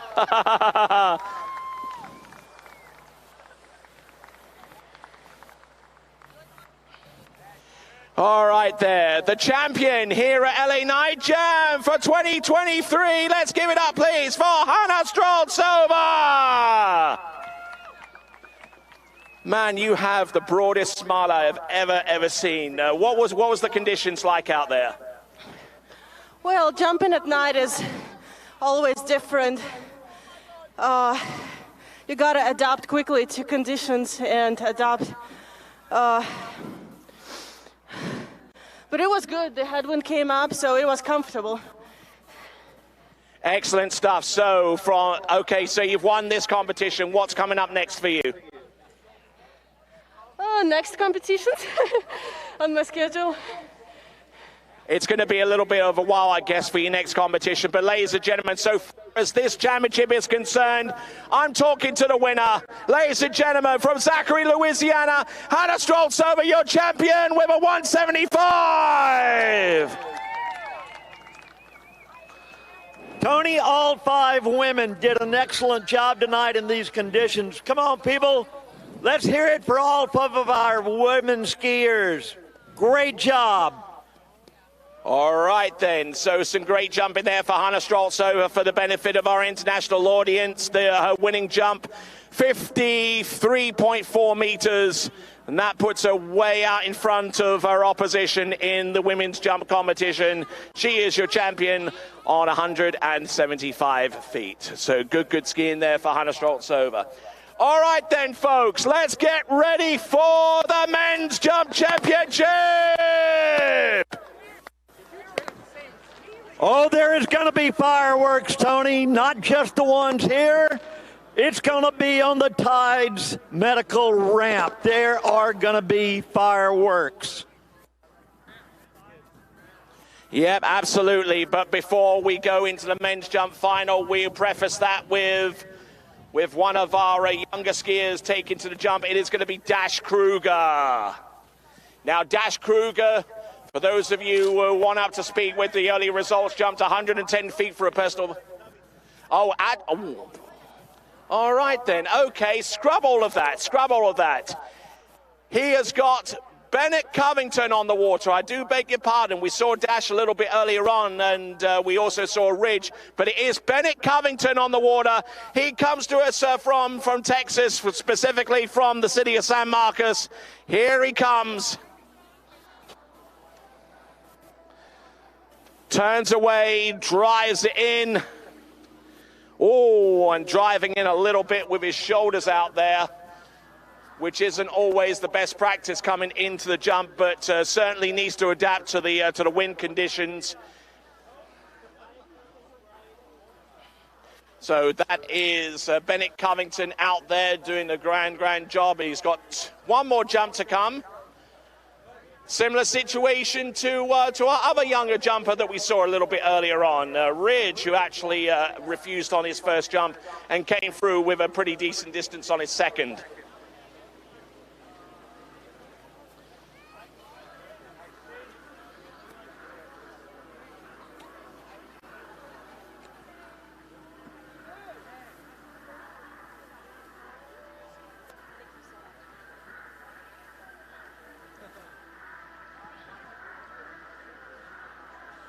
All right, let's see what Bennett Covington can do, one of our four runners for this event.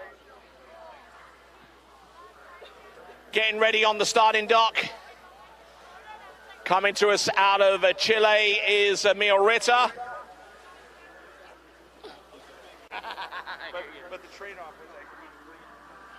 All right, so Emil Ritter getting ready. He's been through this kind of a situation before in the nighttime skiing, not only in his native Chile, but also in the United States. Here comes Bennett Covington. Ooh, a little bit of an upper body crush there on that jump, but a decent looking effort there. That is Bennett Covington. Let's give it up for him, please. Yeah, we got to get him in the boat.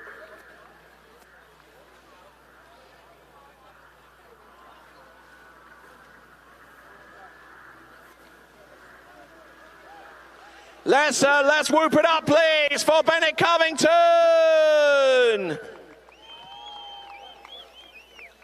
Bennett Covington, who jumped into the 90-foot range a little bit earlier on in today's competition. So certainly having a pretty good event here at LA Night Jam, at least in the early part of the proceedings. All right, so we got Bennett's rope out the way, and now we're going to have Emil Ritter coming to us out of Chile. At the helm of the towboat in the men's jumping competition, it's Chris Wharton.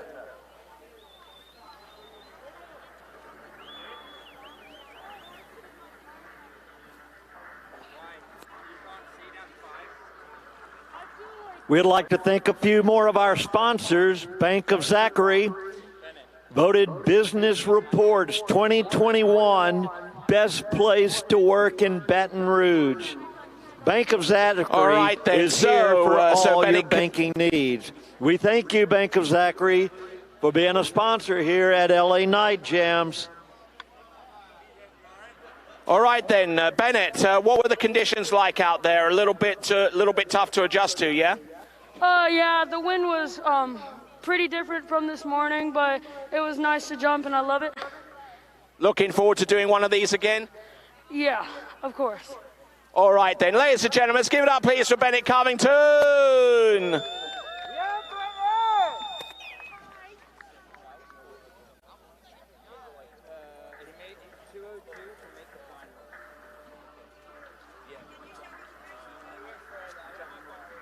All right then, ladies and gentlemen, our skier on the water needed the jump at 202 feet to make it into the jump finals, but earlier jumped 212.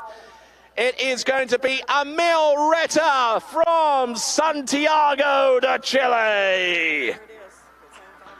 But hang on a second, that boat is going a little bit slow for our liking. Huh. Okay, there must be something mechanical going on. Wouldn't you agree there, Valentina? Yeah, I think the boat looked really slow. Maybe they're trying to set out the cameras or the boat, but I'm sure Emil is ready to go. All right, then, excellent. We just need to make sure that all of the mechanicals and all of the electronics are in the right place, that they are operating within the normal parameters, because water ski jumping, as you could probably tell, is quite a dangerous thing to do. And if one or two of those elements is out of place, it takes a dangerous pursuit and just turns it into something completely bonkers. Well, Tony, we've moved the jump up to 6 feet now for our men's, right? Yep, we have. Boat speed is about 36 miles an hour. All right, so, yeah, thank you very much there for that, Bill, and highlighting the fact that in the women's competition, the ramp was at 5.5 feet high, 5'6". The ramp height now for our male jumpers is 6 foot. It's a difference. Well, you can hear that 4 Mastercraft powering up as Emil makes his cut on the 600 foot. All right, here we go. This is Emil Ritter heading towards that 6 foot high jump. Oh yeah! Oh, get after it! Get after it! What headwind? There was no headwind. Great aerodynamics in flight. Oh my, Tony. Oh, look at this, folks. 2:08. Our first jump over 200 feet in the night time in this competition. Let's give it up, please, for Emil Ritter. Let him know you appreciate it. 208 feet. What a way to open up. All right, then, going along the shore side, just trying to see who the signal caller was. It's our skier from Czechia who we saw earlier. This is Martin Coleman. What were the signals that he gave to him? Just to bring it down at the 6 because of the headwind. So we'll see if he does it. All right, then, excellent stuff. That will mean that he gets a little bit wider and retains a lot more of his speed going into the turn and might actually not get bogged down so much, right? Yes, that's exactly the goal here. Excellent. All right, then. So, second jump coming up. Tony, I'm up in the judges' tower, and I'm watching him pull out wide on the 600-foot buoy. He's making his cut across the wake now. Excellent stuff here. This is Emil Ritter. Jump number 2, he's later. Let's give him some noise. Oh, look at that. Woo! Good looking jump. It's in excess of 200 feet again. That ramp height being at 6 foot high, the difference of incline is about a degree and a half from 14 and a half to 16. 198, Tony, a little short, that one. Oh, okay. There's something seriously wrong with that one, and we'll see what signals Martin gives to him.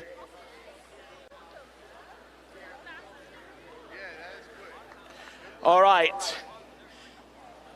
That seemed to be a simple enough signal. Get later off the 6. Yeah, still ran out of speed just before he started turning, so then he gets heavy and can't keep his angle through the ramp. And about the amount of space that you have to get this right is less than 5 feet, you know, to have enough speed, to have enough turn, and to be able to get in a good position. You've only got about 5 feet to get all that right. Yeah, the timing is very crucial because to hit the sweet spot, it's about 2-3 feet window that you got to hit on the ramp. All right, then. So let's have a look and see what Emil Ritter can do on his final jump. He's still turning in the same place around the 600. Does he know something that Martin doesn't? Let's see. Oh, he's later. Let's make some noise. Wow. Okay. Okay, Martin, how about those apples? That was nice. He went harder after the second wake to his counter, so that also gets you more speed. Of course, there's more than one way to skin a cat, right? 209. Exactly. Or a gator down in Louisiana. All right, it's 209. Let's give it up for Emil Ritter. Wow, this is our first jumper of men's, and we're already seeing distances well over 200. This is great stuff. All right there, Milo. All right then, I'll give you a couple of seconds to get your breath. All right, that's enough time. All right then, how was that? That was fun. That was really fun. I mean, conditions are fine. Everything is good. On that last one, I was on the perfect spot. I just missed the ramp, so I'm excited. That was, it felt pretty good. Now, Martin along the shore side gave you a signal to go later off the 6. You started at basically the same place because you knew something, you had something else in mind. Yeah, I mean, whenever I was sitting on the dog, the headwind was pretty strong. I think it calmed down a lot, so I tried to adjust. I think the third one was it, but, well, next time we'll try to keep that one. All right then, ladies and gentlemen, our first jumper out in the water from Chile, Emil Ritter, 209. All right then, folks, next competitor out on the water comes to us from Canada. His name is Dorian Llewellyn.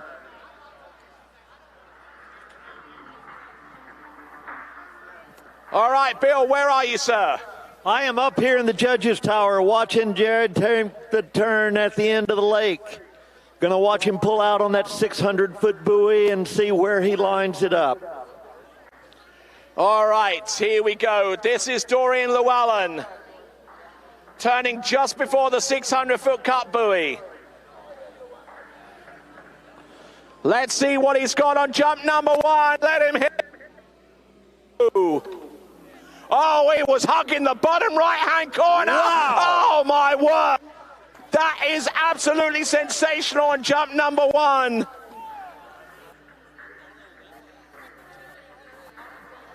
I'm not too sure what his signal caller is or where he's located. 220, Tony. 220 feet. 220, yes, indeed. And I actually think that's one during the daytime. So 220 feet. All right, good skiing there from Dorian Llewellyn. Wow. What a jump to open up with.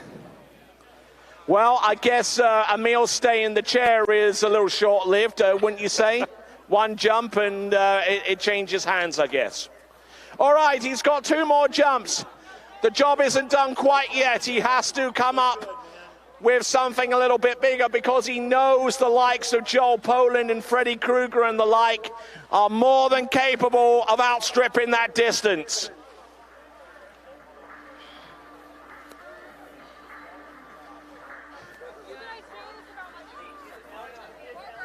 Tony, you can really hear that zero off kick in when the skiers are making their cut across the wake and pulling out on the boat.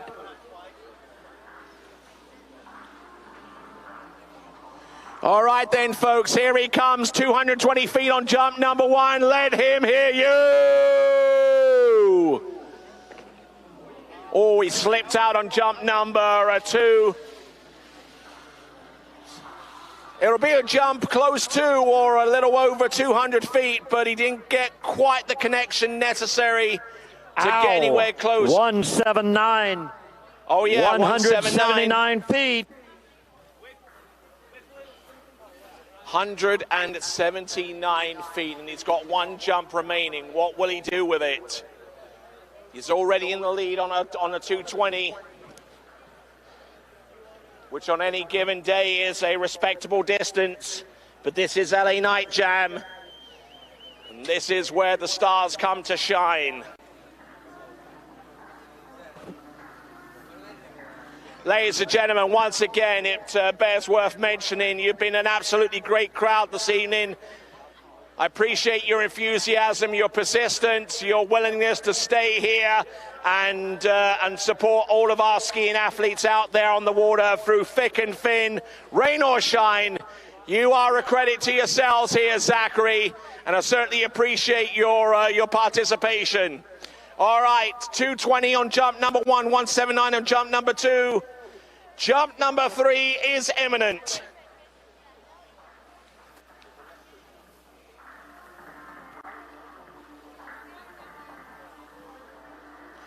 All right, here we go. This now is Dorian Llewellyn. He already has the lead. Oh my word, this is hugely late. Wow! Oh no, he's gone. All right, rescue swimmers in. The Oshner crew are making their way out towards him, and if he's okay.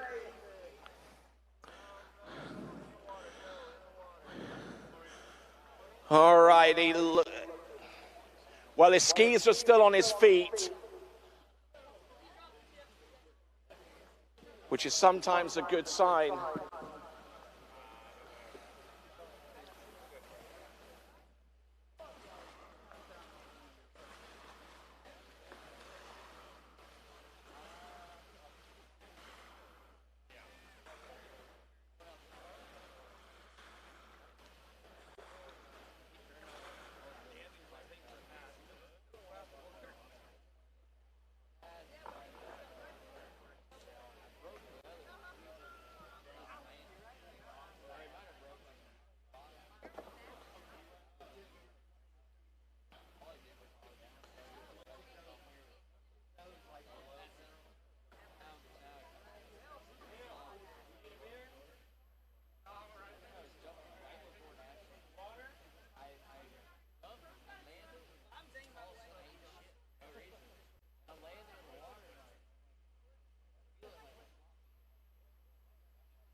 Ladies and gentlemen, his jump skis are coming off under his own power. Let's give it up, please, for Dorian Llewellyn!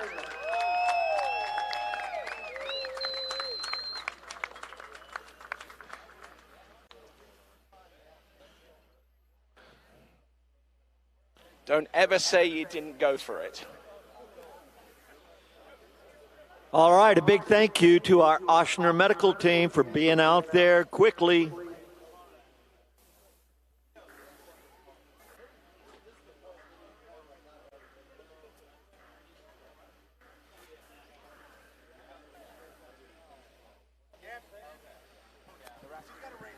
I have news from the box. Alex Box Stadium at the bottom of the 4th. LSU 5, University of Kentucky 0. Go Tigers.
Southwest Louisiana to eat because we love local ingredients. Fresh seafood from the Gulf, fresh everything. We have Cajun, Creole, we have a slight Southeast Texas influence, and all that come together, and that's why you should come.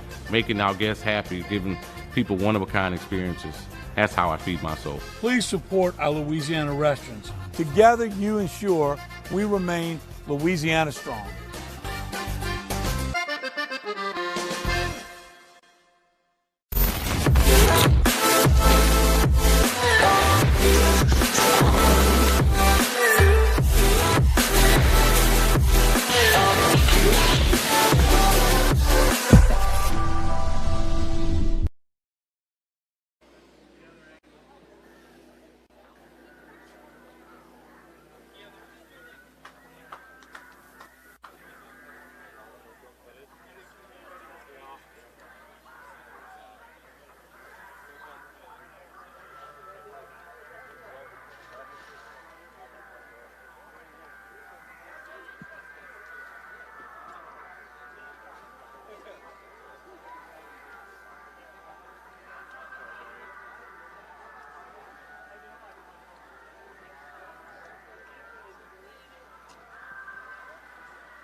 Okay, ladies and gentlemen, whilst our Washington medical crew tend to the needs of Dorian Llewellyn, who is along the shore side,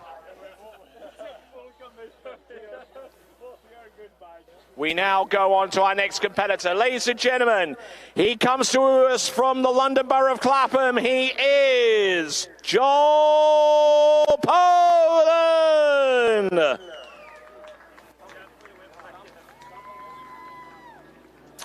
All right, so with Dorian Llewellyn in the lead and in the virtual hot seat with 220 feet, that is the jump that Joel Poland is now tasked with chasing to take the lead and quite maybe possibly a podium finish here at LA Night Jam. There are 3 competitors left, including Joel Poland. There's going to be Freddie Krueger, who is at the dock right now, and Jack Critchley to go after him. Looks like our medical transportation has arrived, so we will extract Dorian Llewellyn to the nearest medical facility as quickly as we can. And if we do get any word, we'll pass that on to you if we get that kind of news. All right, then, here we go. Joel Poland, jump number 1. Oh, passing up on jump. Oh, and he left it late, too. Sometimes it is purely a split-second decision. Sometimes it's a decision that you can make before you hit the first wake. Either way, it's designed to make sure that you are 100% safe before taking the jump. And Joel Poland erring on the side of caution with that first attempt. Bill, where are you, sir? I'm right up here, and I was watching his cut. That was probably the latest cut that we've seen so far. And I don't know if he was expecting a little more of a headwind to help him slow down before he made his turn, but he was carrying some speed.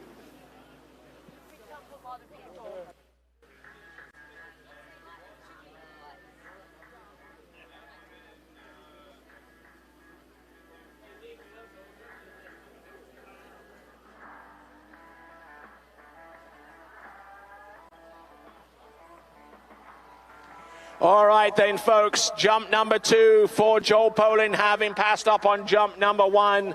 How much did he learn from that first attempt, and how much of it is he going to apply with the remaining jumps?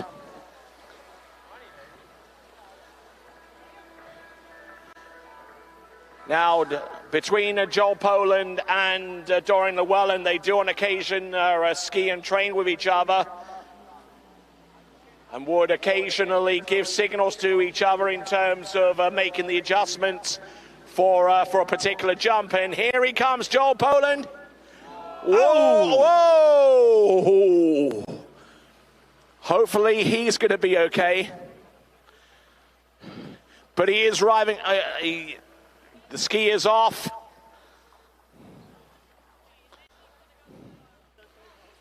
Oh, man alive.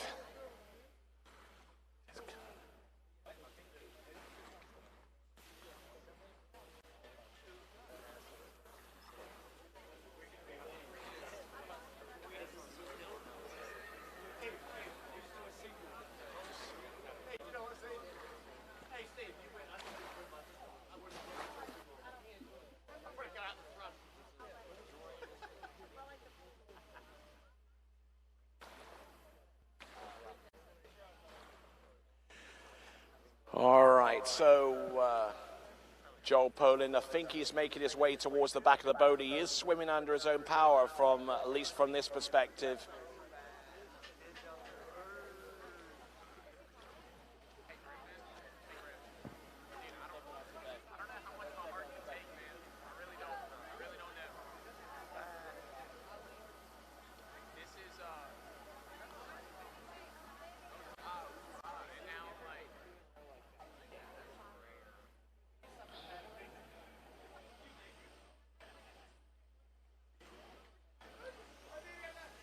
So Joel Poland on the first jump had a 184-footer, and obviously scoring, not scoring anything on that jump, but we'll see what his condition looks like on his way back to the dock.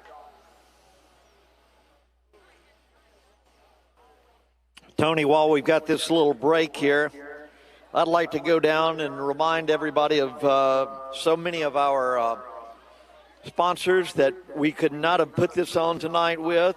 Again, starting off with Tides Medical, Grunt Hardware, South Plains right here hosting the VIP, Mastercraft Boats, the City of Zachary and Louisiana Tourism, OJ Props. Oh, we've got him.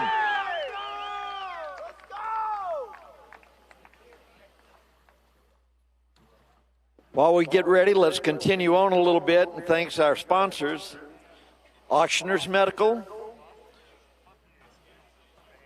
Dolphin Wetsuits, Benny's Car Wash. We hadn't mentioned Benny's tonight. He's got car washes all over the Baton Rouge area, and soon a new car wash coming to here in Zachary. Owned and operated by the family for over 70 years. Also on top of that, Benny's Car Wash will also be opening a location in Baker very, very soon. But right next to me, I've got Joel Poland, 184 on jump number one. Fortunately, coming up a little short on jump number two. Kind of what happened from your perspective? It crashed.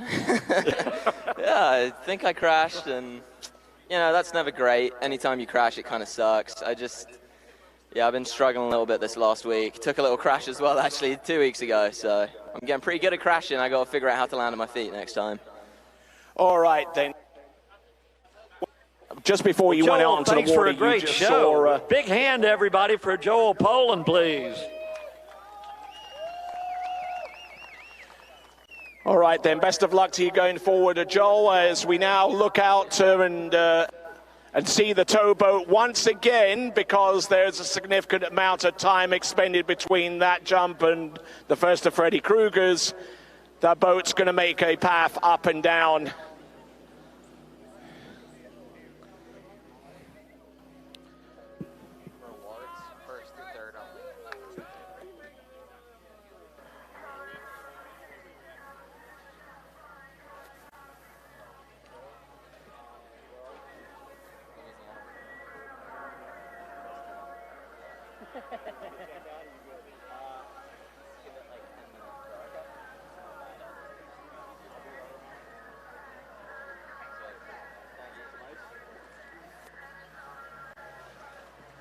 Okay, ladies and gentlemen, just had a quick look at Joel Poland. He's gone through an initial concussion protocol. He appears to be okay for the most part, but you don't want to take any chances, especially with concussions in sport. I mean, there have been a number of documented instances where concussions, if left untreated, can be quite serious going down the line, and we just want to make sure that Joel is stable within that regard. But ladies and gentlemen, once again, let's give it up, please, for Joel Poland.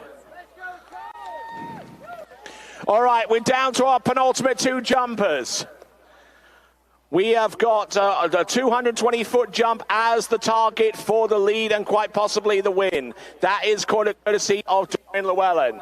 Our penultimate skier, a graduate from Louisiana State University. Ladies and gentlemen, let's give it up, please, for Freddie Kruger. Our three women finalists, please make your way down to the podium. Our three lady finalists, please make your way to the podium.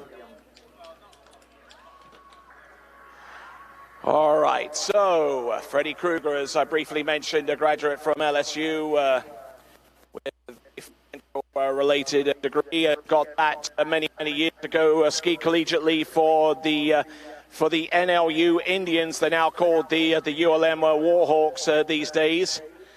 And certainly one of the greatest water ski jumpers ever to strap on a pair of jump skis. Multiple-time world champion, multiple-time world record holder. And here he comes. Won his first Pro Tour title way back in 1995 at the Shreveport Tournament of Champions Pro Tour stop. Here he comes, jump number one. Oh, yes, and he unloads. Oh, my. Looking pretty good on jump number one. Just absolutely took in a lot of speed, a back full of speed. Absolutely no two ways about that. It's 220. It's 220. What's the metric on that? Because that ties the lead jump distance of Dorian Llewellyn. We're going to see if we can get the metric. It's an exact tie in metric and in feet. Come on, let's give it up for our jumper out there. Okay, ladies and gentlemen, I just want to explain that a little bit. The metric tie, because in water ski jumping, especially water ski jumping that takes place under the rules of the IWWF, the jumps are initially measured in metric, but they are converted to feet for the benefit of you guys and girls here. Now, he jumped 220 feet on that particular jump on this first attempt, and that turned out to also be a tie with the metric jump distance produced. And so, in feet and inches, we have a dead heat between Dorian Llewellyn and this jumper right here, Freddie Kruger. The advantage that Freddie Kruger has, he has two more jumps, starting with this. Oh, slipped out on that one, and he will not be a happy camper on that particular jump. So it comes down to one final attempt. Wow, 182, 182.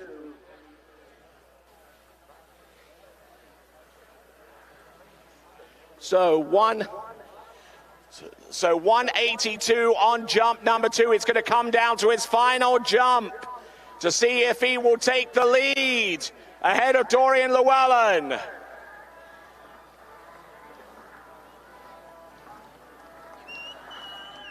Yes, definitely get behind him. He's on 220 feet. Let's make some noise for Freddie Kruger. Skier on the dock getting ready to go is Taylor Garcia. And our last jumper to go is going to be Jack Critchley. Where will this story tell its final chapter?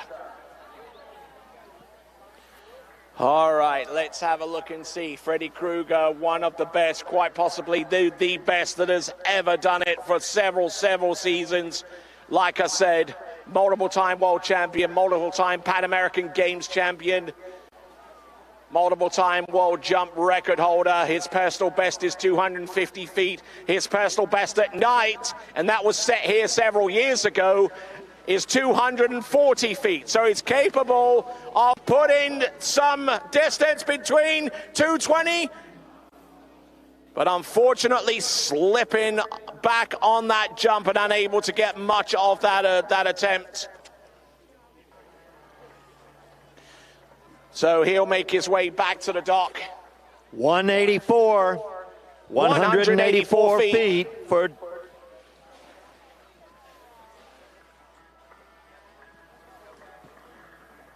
All right, we got 2 more jumpers to go. A total of 6 attempts at that ramp to determine the destiny of the LA Night Jam 2023 men's jump title. But for his part, Freddy Krueger has a tie for the lead with 220 feet.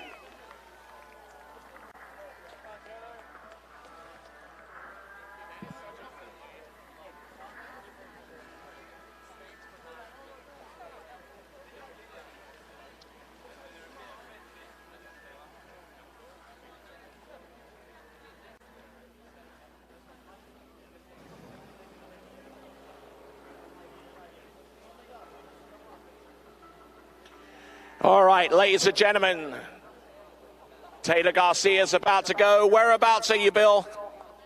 I'm up here in the judges' tower. The wind is laid down a little bit more. It's very quiet.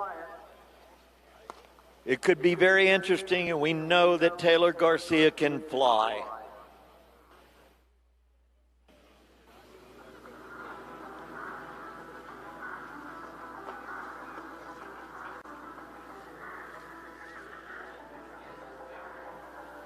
Well, ladies and gentlemen, I'm standing right here next here to Freddy Krueger, and it seems that there's a bit of annoyance etched on your face.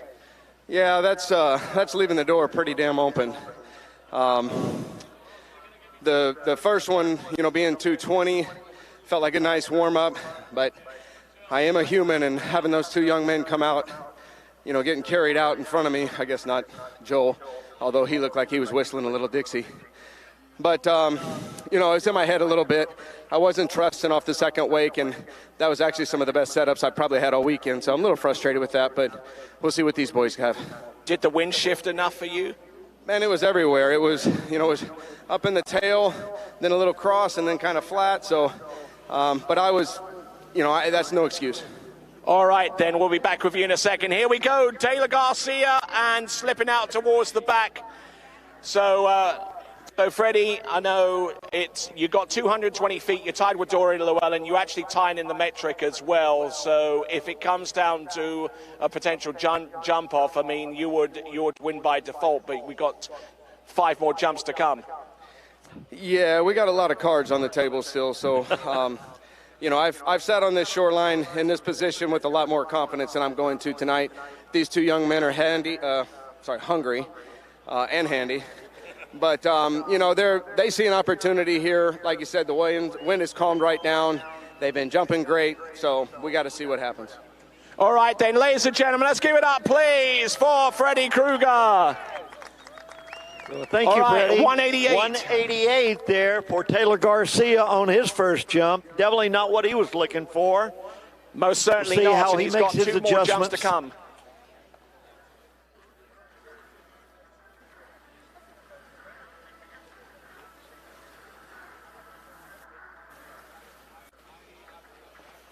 All right, so we're waiting on the remaining 2 jumps for Taylor Garcia. Taking in a lot of speed and needing something a little bit extra. That certain something that Louisianans call lanyap. Here we go. Let's make some noise, folks, for Taylor Garcia. Second attempt. Ooh. What do you think of that one, Scott? His setup's good. He's carrying tons of speed, great angle. He's just missing his leg. He's missing the kick. And no matter all the speed in the world, if you don't have your legs, you're not going to go big. Now, Freddie said that the conditions have been a little bit all over the place with the wind. Do you agree with him? Yeah, some of the guys had a headwind, so you get in a frame of mind up for a headwind, and then you put your gear on and the wind switch, which is the tailwind, and it's just kind of frustrating for the guys. 151.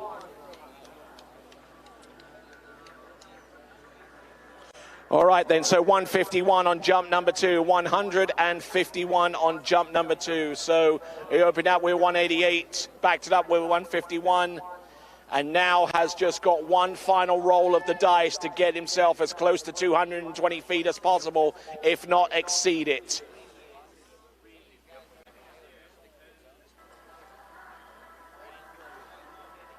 As the steam rises off the water here in Zachary, Louisiana, the home of Bennett's Water Ski and Wakeboard School. This is the 2023 Louisiana Night Jam presented by Tides Medical. Coming in, third and last jump. We know that he can get out there. Let's see if he can put it together for jump 3 here. Taylor Garcia. Always selected a late approach here. Yes, he connects. That's better. Oh! That's better. Better looking jump. We're waiting on the distance for Taylor Garcia.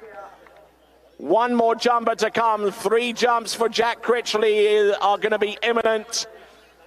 But not until we find out the distance for Taylor Garcia. It is 220 feet. 220 feet again. What is the metric on that jump, please?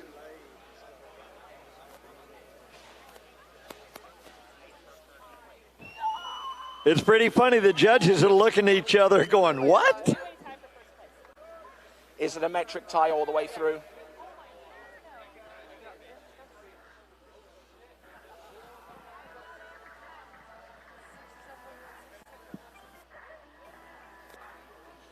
All right then, ladies and gentlemen, it's a 3-way tie. 3-way tie, 67.1 meters. That has never happened before in tournament water skiing. That has never happened.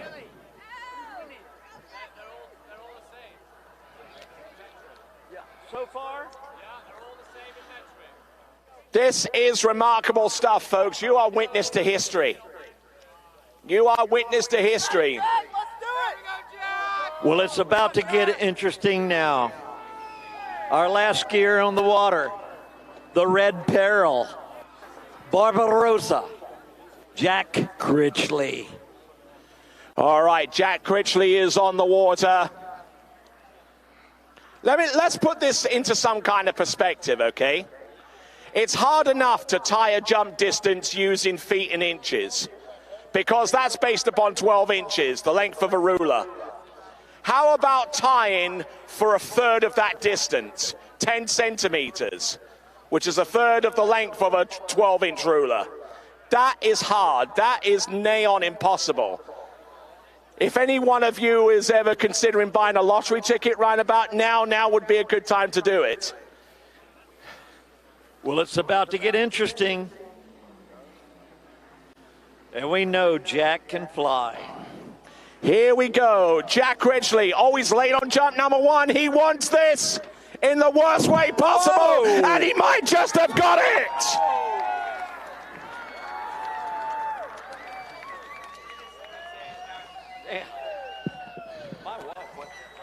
All right, let's look at that scoreboard. The numbers still say 220 from Taylor Garcia's last jump. Let's see what those digits turn to in the next few seconds. Whether it gives Jack Critchley the distance he needs. Please don't tell me it's still 220. Still waiting.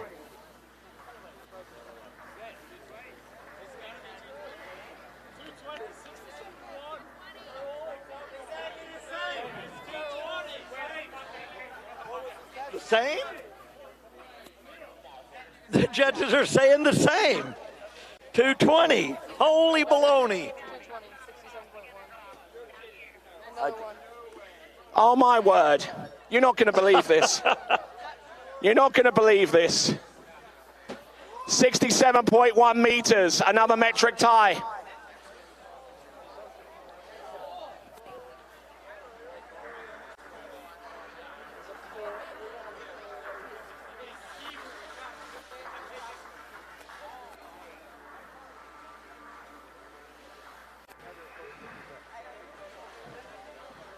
There's some head scratching going on in the judges' tower right now.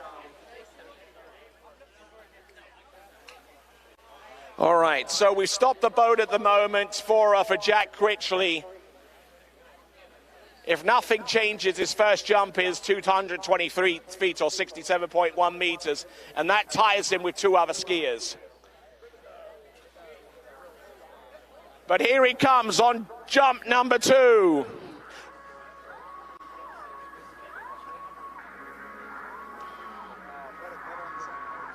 Here we go, folks. Let's get behind him, Jack Critchley. Oh, a little bit of grabbing in the air with his inside jump ski, or rather his outside jump ski. But that's definitely not going to be anywhere close to 220 feet. We know that. It's 159 feet specifically. All right then, folks, we are down to our last jump in regulation, folks. We're going to have our prize presentation for the top 3 women and the top 3 men. This is the last jump of 2023 LA Night Jam. Unless we have a runoff situation, let's give it up for Jack Critchley. Make some noise. Now, make some noise, ladies and gentlemen. Jack Critchley, our last jump. Now, ladies and gentlemen, I preface that last statement. This next jump could be the last one if it is in excess of 67.1 meters or 220 feet. That would give him the win and the lead outright. If he jumps less and there ends up a 3-way tie, then there will be a jump off between Jack Critchley, Taylor Garcia, and I believe one other competitor as well. Freddie. All right, here comes Jack Critchley. One last roll of the dice in regulation. Turns away, tightens up the line, goes late off this one. Oh, yeah, he's sending that one. He's sending it.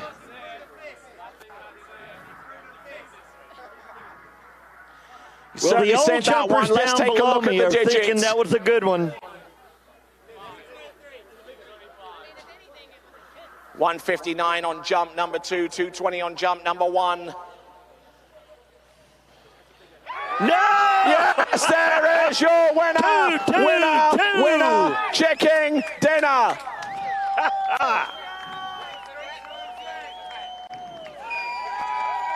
222 feet, our winner right there, Jack Critchley.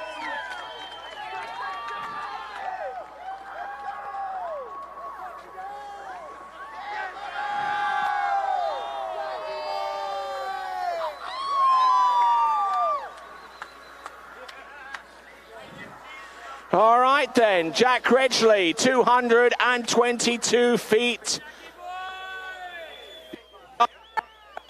You started off with 220, and you ended up being the winner tonight, 222. I think delight and enjoyment there are certainly extra. Yeah, I'm pumped. It's been a tough couple of years, but another win under the belt, it feels awesome. I'm happy. All right then, so I mean, what was going through your mind going into that third jump? Because you knew that there was a possibility of a jump-off situation. I'm sure you wanted to avoid that, but what was the difference between that first jump and that last one? It was try not to crash, go big. All right, then, that's pure and simple. And ladies and gentlemen, he is simply the best out there with 222 feet. Your champion for the 2023 LA Night Jam Men's Jump Competition, Jack Critchley, with 222 feet.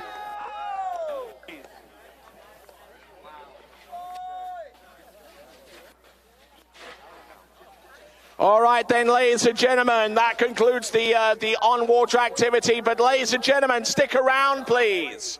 We've got our award presentation. We'd certainly like the presence of your company.